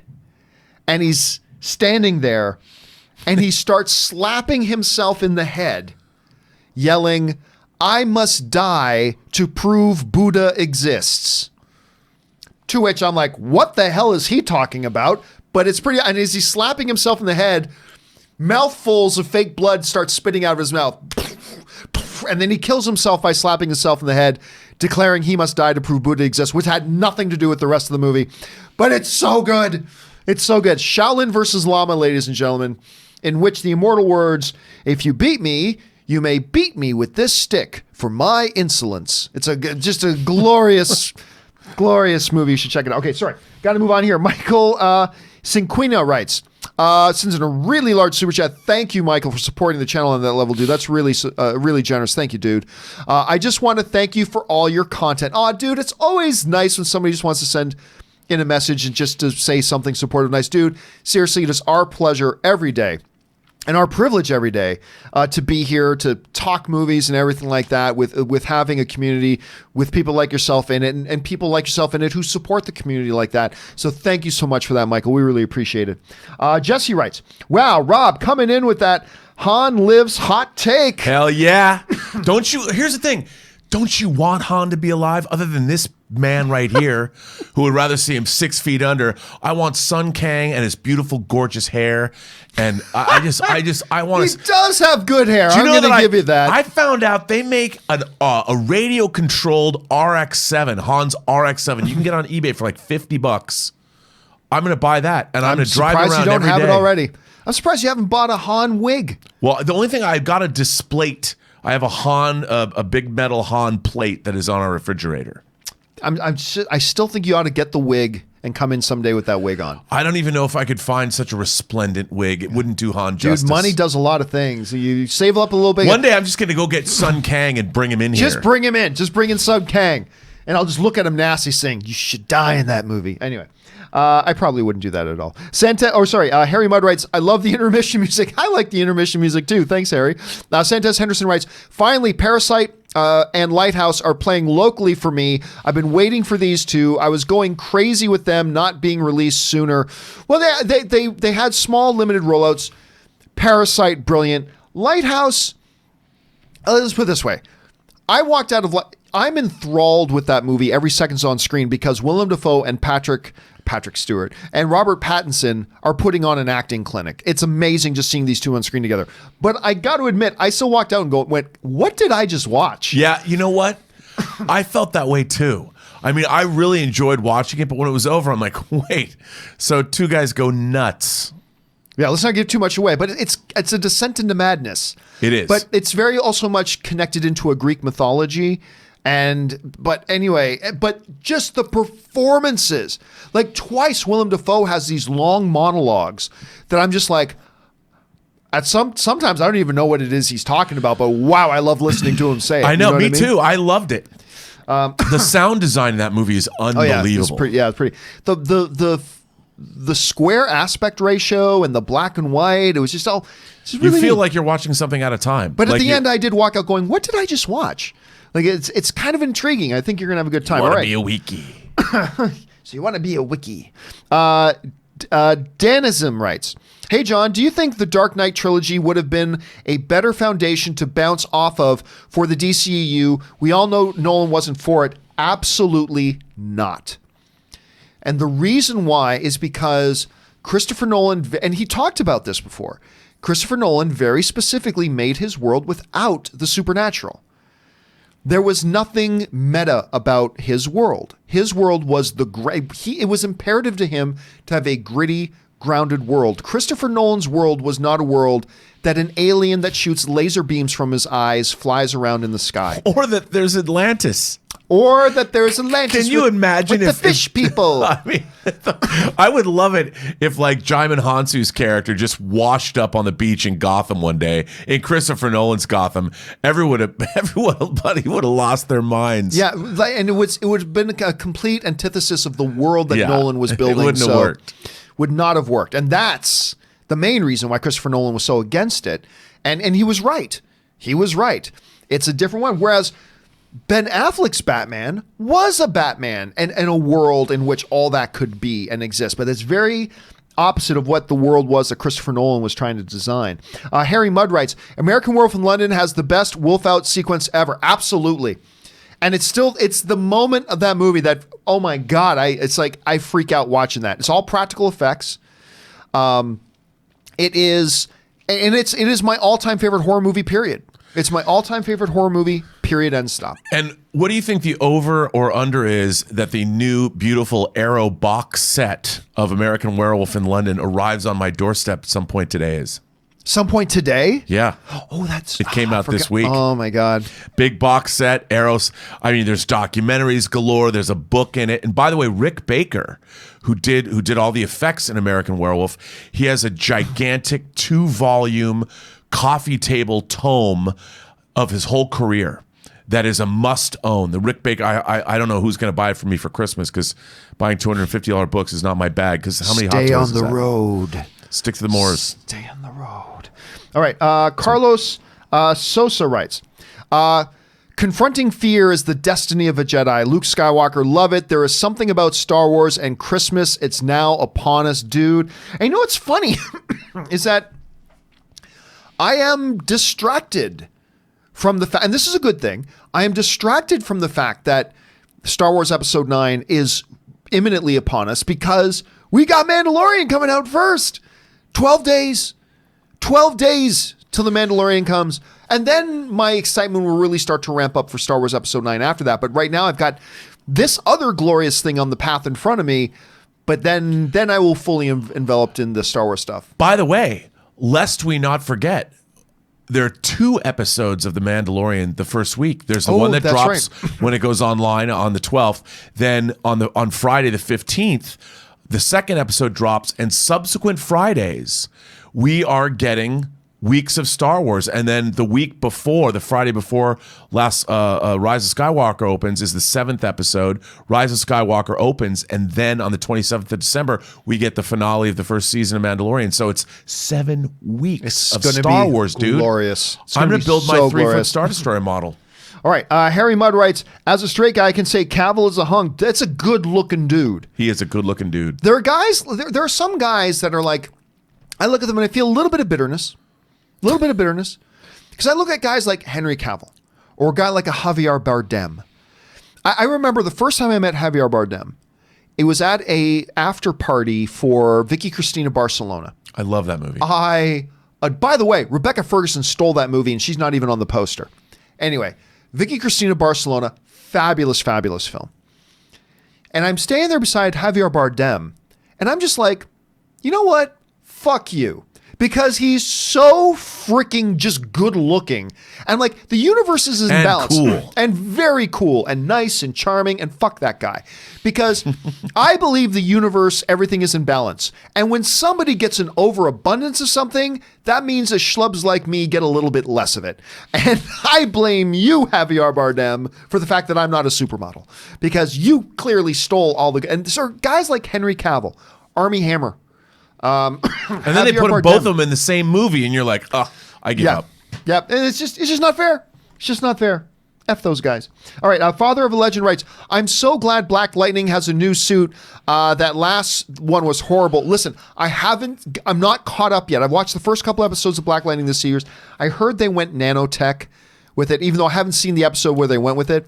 The Black Lightning costume is one of the worst in television. Come on, dude. It's classic. It's based on the disco. I love it. Awful. So bad. I love that show. Terrible outfit. It's like when he was Batman and the Outsiders. That Black Lightning. I have not seen the classic. new costume yet. Mark C. writes, there is a right answer and both of yours are wrong, LOL. The greatest Drew Struzan poster is the Indiana Jones and the Last Crusade. That's a great poster, dude. That is a wonderful poster. No, you don't love that poster? I don't think it's the best, but I think it's great. The Amsel poster, the original poster for Raiders is great, but I think my favorite Indiana Jones poster is the Temple of Doom teaser. That's a great one too. Where he's standing in the temple doorway, backlit, and he's got the machete. Yep. If adventure has a name, it must be Indiana Jones. It's a good one. All right, Ted Allren just sends in a super chat. Thank you, Ted. Harry Mudd writes, the head explosion scene in Scanners is awesome. That is classic. Good Canadian kid made that. That's right. It's a classic It scene. still works, and how many memes have been made with that? So many. Caleb Illing writes, is Feige the next Star Wars movie? A lot of us are, right now we can only guess. Wait. Does that mean it's going to be called Star Wars Feige? would get a lot Feige, of attention. a Star Wars story? The Rise of Feige. With nothing else, now I believe I heard it would never be ready for 2022. He's got too much other stuff going on. But so I doubt it, but you never know. It could be a possibility. Supreme 1906 writes, you nailed it when you said Kennedy should go back to working with filmmakers on their one-off movies. She's not the kind of visionary that's needed for mapping an entire cinematic universe. I don't know that I agree with you on that, Supreme. I don't know that I'm agreeing with you on that. What I do feel, and she may turn the corner. She may turn the corner here. My biggest criticism of Kathleen Kennedy, who is, again, in my opinion, in sports terminology, a first ballot Hall of Famer. She is one of the best producers in the history of Hollywood. If you don't agree, then you've never looked at her IMDb page. And you don't think Steven Spielberg knows what he's talking about when he calls her probably the best producer he's ever worked with. She is a first ballot Hall of Famer, one of the all-time greats. But my criticism has been that her most important job is making sure she properly works through and vets and does all the background work and all the groundwork to make sure she pairs the right filmmakers with the right project. And we've seen disaster after disaster behind the scenes on that. When you have that much chaos behind the scenes, it will eventually bleed out onto the screen. That's been a big problem. And maybe she's learned a lesson. Maybe she's turned the corner. She saw the vision in The Mandalorian. She greenlit Mandalorian, paired Jon Favreau up with Dave Filoni to do all that. Jon Favreau talked a lot about that, saying this is the best thing ever. Like she said, I want you to work with Dave Filoni in this. And he goes, yeah, that's a great idea. They've worked together on bringing this together. We'll see how Star Wars Episode 9 comes together. She did something that a lot of the fans are very happy about. She greenlit a new season of Clone Wars, which I wouldn't have done, but she did and made a lot of people happy. So I think it's been a mixed bag. She's had some big wins. But I don't think the thing here is that she's not a visionary. I think it's also part about working with the filmmakers and having the wrong filmmakers and all that kind of stuff. But she has struggled to this point with the most important part of her job, pairing the right filmmakers up. So I don't know. Let's see if she's learned something. Maybe she hasn't. I don't know. Rob, what do you think? Look, again, I'm not an apologist. I'm a fan. I've been a fan of Kathleen Kennedy since I was a kid, a teenager, and she certainly worked her way up through Hollywood. And she's basically shaped all of our childhoods. And she was given like the most thankless task in the history of Hollywood was running Lucasfilm after Disney took over. And I think everyone forgets that Force Awakens was a monster hit, whether you liked it or not. I was not a big fan of that movie, but it still worked. And ultimately, while things have been rocky and crazy, it's not just her fault. Her Disney minders, this was a big acquisition, $4 billion. Disney had to protect their interests. They had what they wanted to do. And she's had to navigate the Disney side and the filmmaking side, which is something she's never had to do before. She's never had to manage corporate interests, and now I think, look, if The Mandalorian is a big win, she gets credit for that because Favreau came in and she was the one that said by Favreau himself, you should do this with Dave Filoni, and she made it happen. And if it's an epic win, remember, we're getting 8 hours of Star Wars in The Mandalorian in 7 weeks, dude. Now, I'm going to be curious to see, because look, I've been very critical of Kathleen. I think she's a first ballot Hall of Famer, but I have been very critical of her when it comes to this stuff. I'm going to be curious to see if Mandalorian works great and all this kind of stuff, that everybody who is lining up to put all the blame for the things they didn't like at Kathleen Kennedy's feet, if they're going to be willing to man up and go, credit where credit's due. This Mandalorian worked. It was her.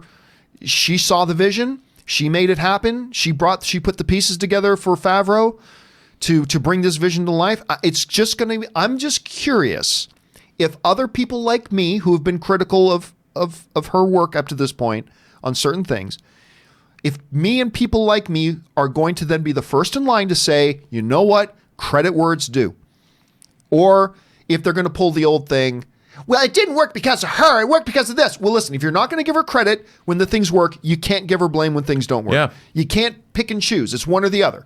She either gets the blame and gets the credit or doesn't get the blame and doesn't get the credit. It's one or the other.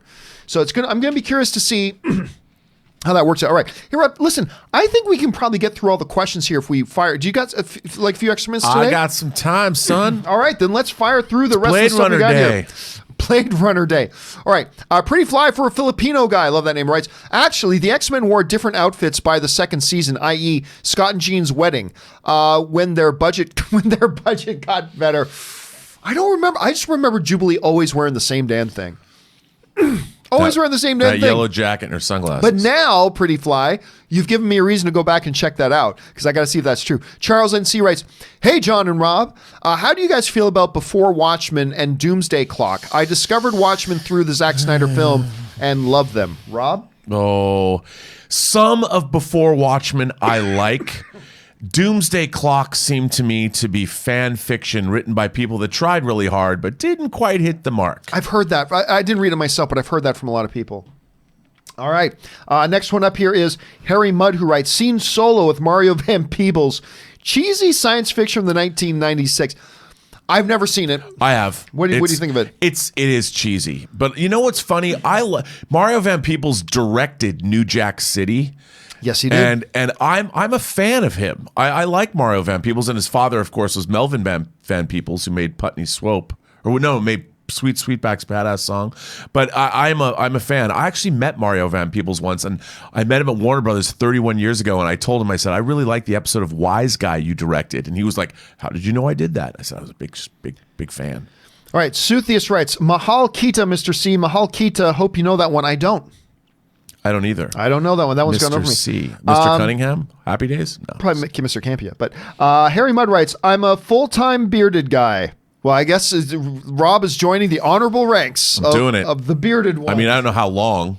Tacky75 writes, for me, Robert De Niro is the GOAT of actors. Unlike most of the other greats, he also did a significant amount of comedy and was very good at it. Hey, listen, there's no denying. I mean, the great Al Pacino... Robert De Niro, is way up there. You got to talk about guys like him and Pacino and things like that, but I'm sorry. It's Daniel Day-Lewis.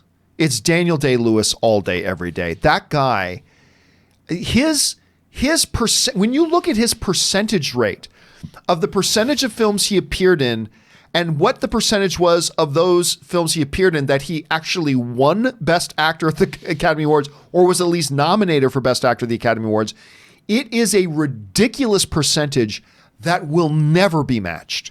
Never be matched. And it's not just because he won Academy Awards. It's because of why he won the Academy Awards. Robert De Niro is one of the all-time greats. There's no getting around that. He's also phoned in a lot of crap, especially since the mid-90s. Robert De Niro's also turned in a lot of crap. Pacino was phoning it in for a long while, too. Their percentages, when you look at the win rate of a Daniel Day-Lewis, I mean, just forget about it. I mean, it's absolutely crazy, but I love Robert De Niro. Rob, your thoughts on that? Look, Robert De Niro's done a lot more than Daniel Day-Lewis has. Yes. But I think that Robert De Niro has a wheelhouse. I mean, he's also directed movies like This Boy's Life. Didn't he direct that, I think? And I think Daniel Day-Lewis, like what you said, the guy, he is between Lincoln and Last of the Mohicans and My Left Foot and a Phantom Thread. I mean, and Bill the Butcher and Gangs of New York. And then maybe I think the greatest performance of all time by any male lead actor in any film, and There Will Be Blood. Ugh. Him playing Plainview in that, I've never seen a movie where there was a better lead performance. I mean, he's totally inhabiting that. That guy's performance in that movie transports you. And think about it, how that movie opens. There's not a word of dialogue. He just, it's amazing. But hey, if you're going to go with somebody else, a De Niro's not a bad one to go with. Not a bad. Okay. Ladislav writes, "Hi from Slovakia. International audiences are more used to subtitles. Probably, yeah. Maybe 90% of the movies are with subtitles." No, I completely get it. And again, some people thought I was whining about something. I wasn't. I was saying many of my favorite films of all time. Whether you're talking about Infernal Affairs or Amelie or Parasite or others, some of my favorite films of all time are subtitles. I'm just saying, even as a fan of subtitle films, I find it sometimes frustrating that I can't fully take in the full performance of the actor because my eyes, and that's one of the drawbacks. It is, but in Europe especially, countries are so close together, and there's so many different languages being spoken that there is no real prejudice amongst audiences to go see subtitled films. We here in America basically live in an island. Yeah, It's unfortunate. Michael Bradley writes, "Hello, John. Really like Dark Fate, and Linda Hamilton was awesome. A solid part 3. I agree. Linda Hamilton is great in it. I really liked her a lot in it. And look, a lot of people I thought were really quite good as well, but I'm glad you liked it, Michael. I had a good time with it too." Crusher Lyle writes, "Rob, you mentioned Shogun Assassin. Are you also a fan of the Zatoichi films, Shinataro Katsu? I've heard you mention that movie, actually. I bought the Blu-ray box, and I love it." I had the Criterion Blu-ray box for Zatoichi. That is one of the most... First of all, it's one of the most beautiful packages I've ever seen for home video. But I love the Zatoichi movies, and the final Zatoichi movie that was not in that box set did come out on Blu-ray this past year. But I love the Blind Swordsman movies. They're great. All right, next up, David Dunlap writes, "I love the new Witcher trailer, and I'm a big Henry Cavill fan. If Netflix's Witcher series is successful, do you think it will be another 3-and-done season show?" That does seem to be their pattern, Rob. I mean, I don't see any reason why they wouldn't do something like that. Do you? No, I having some knowledge of these things, I think 3-and-done is probably, unless it's a huge success like a Stranger Things for them. But that's kind of their model. And, they don't want to they're in debt. So doing a 3-and-done model is not bad from where they're sitting. First of all, let's just see if we can get a season 2. Right. First of all, let's just even see if the show's good. And then if they can get 3 seasons, fantastic. Yeah. Because listen, there have been some great shows. Firefly, they get like 1 season. So if they we got can a movie though, they did. That very few people went to go see, unfortunately, because that movie was great too. Tommy Faust writes, "If Ryan gets another Star Wars movie, I'm officially done." Well, that's your problem. I mean, that's really my opinion. Rian Johnson is one of the great directors today. Yeah. Between Brick, Looper, obviously we got this new one coming out with this, and there is a lot of Star Wars fans who really like that movie. And I'm sorry, I think it's an incredibly closed-minded point. Now, if you didn't like the movie, that's fine. But I think it's an incredibly closed-minded approach to go, I didn't like the one movie he did. If he does another one, I'm not watching it. Look, I just don't know what to say to that. I think that's an incredibly narrow view to have. I think it's a very, very narrow view. It doesn't mean you need to like that last movie. There's a lot of directors who make a crappy, truly terrible movie, and then I go and watch their next movie. maybe it'll make me a little bit apprehensive. I'll go, oh, this one's going to be directed by the guy who directed these 3 films that I didn't like. So I'm skeptical, but I'm not going to make that prevent me from going to go see their movies. I don't know. I just think that's a bad way to live as a film fan. Yeah, I mean, don't you hope every film... I hope every movie is going to be good that I go see, even if it's made by a filmmaker I'm not a big fan of. I'm always hoping the next movie will be better. Just like Johnny Depp said in Ed Wood, well, my next one will be better. Yeah. I mean, there you go. And don't forget, with all the division, and there's a lot of division over The Last Jedi. In that division, there's a lot of people who really like The Last Jedi. I'm one of them. I have my issues with it, but I mean, it is what it is. But you know, the guy who made Assassin's Creed, you know, I hated that movie. But I'm not going to not go see the next movie just because he directed it. I mean, if I see the trailers and it doesn't appeal to me and all the other things, well, then maybe I won't. But I'm not going to disqualify because there was one movie a guy made once that I didn't like. So let's see what he does the next time. I mean, if you didn't like Alien 3 and said, I'm never going to go see another David Fincher movie again, you'd miss Seven, you'd miss Fight Club, you'd miss Social Network. And there's a lot to not like about Alien 3. Yeah. I mean, I would just say open your mind a little bit more. That would be my thing. Again, not trying to tell you need to like the Quaid movie. in Total Recall. Open your mind, Quaid.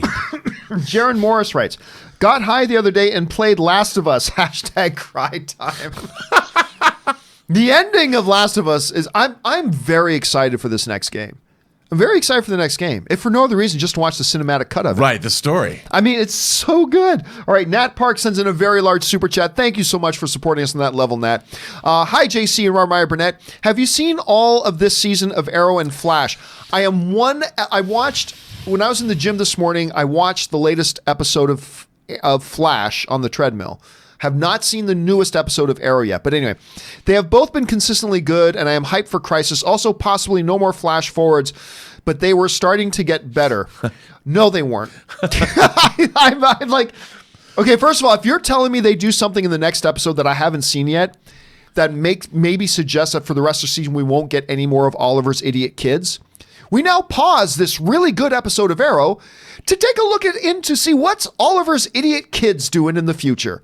I hate Oliver's idiot kids. I hate his idiot kids and that idiot flash forward stuff. Because other than that, I have not liked and enjoyed a season of Arrow as much as I've been enjoying this season of Arrow for a number of seasons.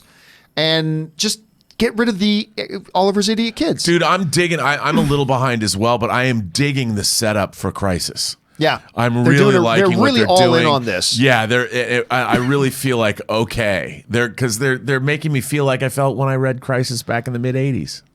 Yeah.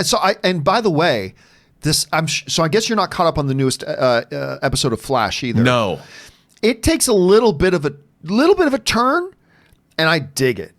I dig it. All right. Look, the CW Arrowverse shows are meant to be campy and a little silly, yeah, and a little dumb, but fun, just good campy fun.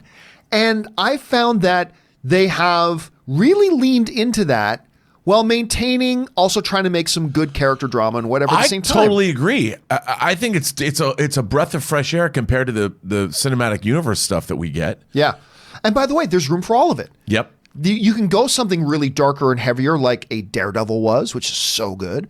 And then you can go light and campy and a little more silly with something like this. And all of it can be good, all of it can be bad, whatever. But I'm liking what they're doing this season so far. Yeah. They've kind of gone zombies with Flash. When you watch the new episode, this like, oh my gosh, this is a turn I didn't see coming, and I'm kind of digging it. We'll see where they go. And it's always nice to see Mohinder back from Heroes. Sentes Henderson writes, Suthius writes, Mahal Kita, I thought it was probably Tagalog you're saying, is I love you in Tagalog. Impress Mrs. Campea. Well, maybe I will. Not many phrases I know in Tagalog. I know Kumusta, which is hi, how are you doing? And I know That's Spanish.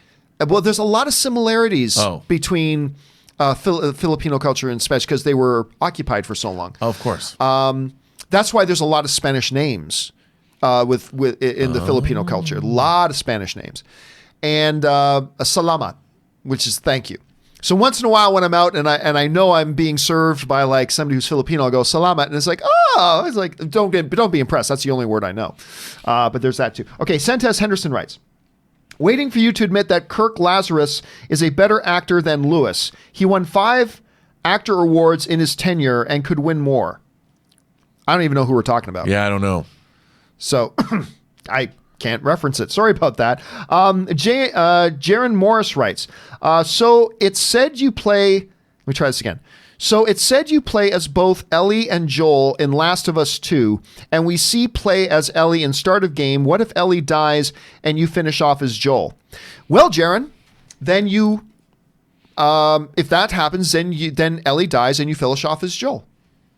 That's the answer. If you're asking, what if Ellie dies and you finish off as Joel, the answer to the question is, then Ellie dies and you finish off as Joel. I don't know what the question is. Guys, if you ever ask a question that starts with the words, what if, make sure you actually end with a question. Imagine you didn't say what. Then that will help your brain. Because if you said, okay, take out the word what.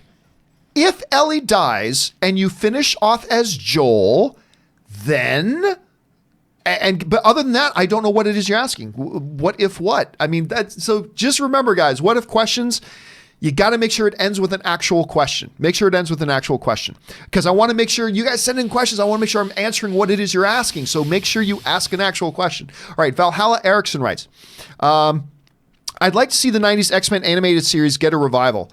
I don't know if it would do as well today, because that was really campy. And I loved it for the era. But I don't know if that would work today, would it? I don't think so. It would be challenging. But it was a product of the era, and I'm not sure that era's stuff would work today. Who knows? Sunila Shetty writes, as a kid who lost her mother at an early age, I hope they make a Superman movie at least in the next 5 years. As an orphan, he embodies the real hope and love. Well, listen, we are getting more Superman. I mean, that's for sure. We are getting the jobber Superman on CW, but hey, they might do a magnificent job with it. They might make a great show out of it. So we are getting more Superman. I just think the outlet, and by the way, no insider information. I'm just saying, as from a fan's perspective, I feel like the outlook for more Superman material right now is kind of bleak. What do you think, Rob? Yeah, I mean, I don't know about it. I would love to see another Superman movie, obviously. And I would like to have seen Henry Cavill play Superman some more. But I don't know. I mean, we'll see. Superman is, look, he's a hard character to cast. So I'm hoping we'll see a good one.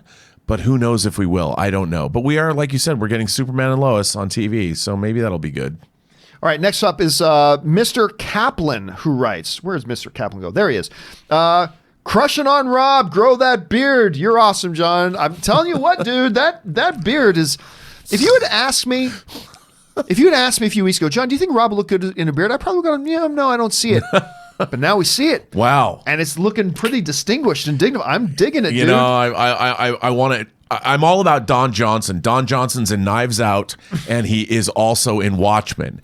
And his stubble in the mid-'80s, I wanted to be him so bad in Miami Vice. And maybe I can like trim this out to be that kind of stubble I never could have as a younger man.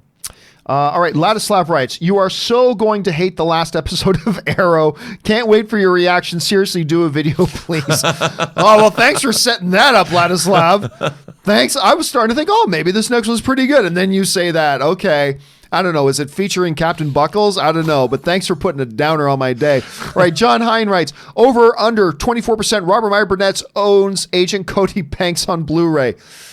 You do, of course, realize that Robert Meyer Burnett is the producer of Agent Cody Banks and one of the producers of Agent Cody Banks and Agent Cody Banks 2. So I'm going to go ahead and guess it's pretty far over. I do. And as a matter of fact, since they brought it up, I'm the only in Hollywood. It's a big deal to get a single card credit in the main titles, which means it's only your name on the screen. Of all the many producers on Agent Cody Banks, I am the only one with a single card credit in both Agent Cody Banks and by the way, Agent Cody Banks 2 is terrible. It's terrible. It killed the franchise. I'll say that because remember, it ain't show friends, it's show business. And kids, you get what you deserve, or you get what you negotiate, not what you deserve. And remember that. I got a question. I'm just curious. Your single card credit, Did it read Robert Burnett or Robert Meyer Burnett? Robert Meyer Burnett. Oh, that's right, because there was a problem with there being another registered Robert Burnett. And I have to say, the main credits for Cody Banks come at the end of Cody Banks 1. And my name is just emblazoned across the screen with this like total 80s looking font. It's kind of embarrassing, but also awesome. All right, we move on here. Just 2 questions left, guys, and then we're wrapped up here today. James Argenta writes, Kirk Lazarus is... Oh, why did I miss that? Is Robert Downey Jr. from Tropic Thunder. Oh, yeah. Of course it is. Well, see, you're not... We're thinking like a real... We're thinking serious. We're thinking... sometimes... Dude, like seriously, one of the great characters, a ridiculously hilarious movie. I just love Robert Downey Jr. in that. That movie is so funny. It's just I can't. Tom Cruise. The whole beginning was Steve Coogan as the director, and then he gets blown up. Kills me every time. Do you remember they tried for a couple of years to get a Tom Cruise spin-off movie for his character in that. Les Grossman. Les Grossman, who was modeled after the Sony producer, whose name is eluding me right now. But he was modeled after a real world big time producer in Hollywood. But that should have happened. That should have happened. It could have been the Get Him to the Greek of the Tropic Thunder franchise. And I'll tell you right now, that movie saved Tom Cruise's career because everybody forgets that at that time, much like everybody forgets that Robert Downey Jr.'s career was on the rocks for a while too. Yeah. Tom Cruise's career was in a really interesting point because the perception of Tom Cruise started becoming a bit of a dingbat. He had just done the big Oprah, I'm jumping up and down on the couch, and the Scientology stuff, and everybody was souring on Tom Cruise. And he had just done The War of the Worlds with Steven Spielberg, and there was a lot of conversation around. I was like, is Tom Cruise the big star anymore? Blah, blah, blah. And then he did the perfect thing for his career. He played Les Grossman in doing something we've never seen Tom Cruise do before. Just really hamming it up. And it was his idea to do that. Yeah. And everybody instantly went, everything else is forgotten. And it completely revitalized his career at that point. And it totally reformed the public perception of him at that point too. It was a genius move and a genius. Dude, at least every 3 or 4 months, I will go to YouTube. Me too. And just bring up the ludicrous post-credit credit thing of just Tom Cruise doing the dance to Ludacris. And I just watch that for fun because it's so great. It's so great. I mean, I love all of those scenes. And you know what? That's an act. To have an actor do that, like be bald, where, and he said he wanted fat hands. And it was just, I love that so much. And that says a lot about him as a dude. Yeah. And great movie. Great movie. Suthius also throws in there Kirk Lazarus, Tropic Thunder. Yes, I can't believe we missed that. But again, we were thinking real thing. John Dillon writes, Deep Rising 1998, great movie or greatest movie? I mean, a little bit of a ripoff, if you will. I mean, it's a poorer man's Abyss. But I like Deep Rising. And it's got a great ending. And by the way, yes, I do have Deep Rising on Blu-ray. Oh, of course. Of that, I had no doubt. Tacky75 writes, over under 50%. Robert Meyer Burnett has a DVD of An Andalusian Dog. I don't. I'm not even familiar with that one. I'm not familiar with it either, but I don't have it. I've heard of it, but I don't. It's not. I haven't seen it. I don't know it. All right. Jaron Morris writes, do you think that's the hatred? Oh, guys, I'm going to have to ask everybody to stop sending in super chat questions because we need to wrap up today's show. Jaron Morris writes, do you think that's the hatred Let me try it again. Do you think that's the hatred that Last of Us 2. The Last of Us 2 is based off, if she does die, Joel will again lose another daughter, #cry time. That's probably why. That would bum me out. I don't think Ellie's going to die.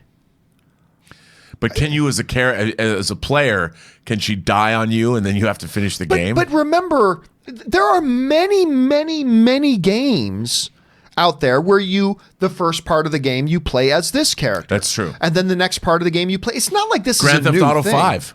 Well, what's that one that was just out? Detroit? No, not Detroit. It was the game is based in Detroit, and it's the one where it's kind of like Blade Runner, where it's all synthetics.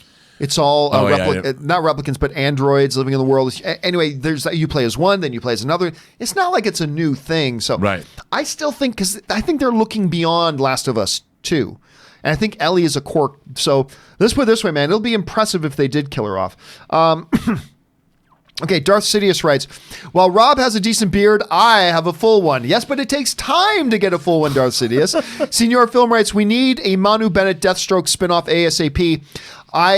Senior Film, you've heard me rave about Manu Bennett's Deathstroke. I think other than Oliver, Stephen Amell as Oliver himself, I think Manu Bennett as Deathstroke is the best thing in the Arrowverse. I even like him more than I like Grant Gustin as Flash. And I really like Grant Gustin as Flash. But I thought Manu Bennett's Deathstroke was amazing. Mr. Kaplan writes, Mr. Kaplan is a female character from The Blacklist. Oh, that's right. You guys should watch it. Oh, I've watched. I'm completely caught up on The Blacklist. I love. Actually, Aaron was the main guest star on one of the episodes of The Blacklist last season. Our own Aaron Cummings. She was one of the main characters. Was she on the list? No. She was an FBI agent. Anyway, used to watch. James Spader is amazing. Love you guys. Thanks for the great content. I actually did for a little while. I did a post show. I produced a post show, a Blacklist post show. I really do like that show quite a bit. And you're right, James Spader is fantastic. The pilot, by the way, for Blacklist is one of the great TV pilots of the last 20 years. It's great, in which Mr. Kaplan does appear in the pilot, I believe, as well. So she was a great character as well. And then final question of the day. David Mudge writes, John, Patreon supporter, thanks so much, and have been here since the movie blog days. I just wanted to add, I too suffered from a fear of flying for 10 years. Yeah, dude, fear of flying. And by the way, I don't have a fear of flying. I have a fear of heights. And there is a difference. There really is a significant difference. And it's not the flying that worries me. It's just I'm aware of being high off the ground, and I am just something weird about that. A fear of flying is not irrational because it's not really a fear of flying. It's a fear of falling out of the sky and dying. Not really. See, because here's the funny thing. I remember somebody once told me, it's like, well, John, are you nervous during flying when you're landing? I'm like, no. She goes, because like 9 out of 10 air incidents happen during landing. If that's when I said, yeah, but I don't care because I'm on the ground. Once the wheels touch down, if the nose goes into the thing and the plane flips over and blah, blah, blah, fine, I'll deal with that. Maybe I live, maybe I die, but I'll deal with that. But I'm on the ground. And I know I'm on the ground. I have just this weird. See, I love flying, but one day I want to experience an emergency water landing in the ocean. As long as I never do. I saw Sully and I'm like, God darn it, I wish I was on that train. But you may not have Tom Hanks flying the plane. It's true. That's the problem. But one day, if I have to go, I want it to be in an emergency water landing, or I want to survive shark-infested waters. Oh. It's just that the Quint story in Jaws. Oh, one of the most brutal moments ever. All right, guys, that will do it for today's installment of the John Campea Show. Thank you guys so much for being here and being a part of it and making it just a fun day for us to come together and talk about movies. I want to thank, of course, the one and the only Mr. Robert Meyer Burnett for being here. Robert, where can people find you online? Well, you can find me on Twitter at BurnettRM. You can find me on Instagram at RMBurnett, or find me on my own YouTube channel, Robservations, which is on the Burnett Work on YouTube. And you guys, of course, can just follow me on all my social medias, just at John Campea. Don't forget, guys, we are going to have an open mic tomorrow. Make sure you come on by and join us for that. And again, next week, we got the John Campea Show returns on Monday. Of course, Robert Meyer Burnett will be here. On Tuesday, we got the John Campea Show and, of course, Dark Side, Light Side. Then on Wednesday, we got the John Campea Show and the Weekly Hero. We got a lot of good stuff coming. Make sure you guys join us for that. Guys, special thank you to all of you for being here for today. For those of you who are Patreon supporters, we normally do, at least 3 days a week, we do the John Campea post-show discussion over on the Discourse channel. Not going to be able to make that today because I got a few commitments here that I have to get to, unfortunately. But by all means, you guys jump on over there and have the chat amongst yourselves, and I'll catch up with you guys again on Monday.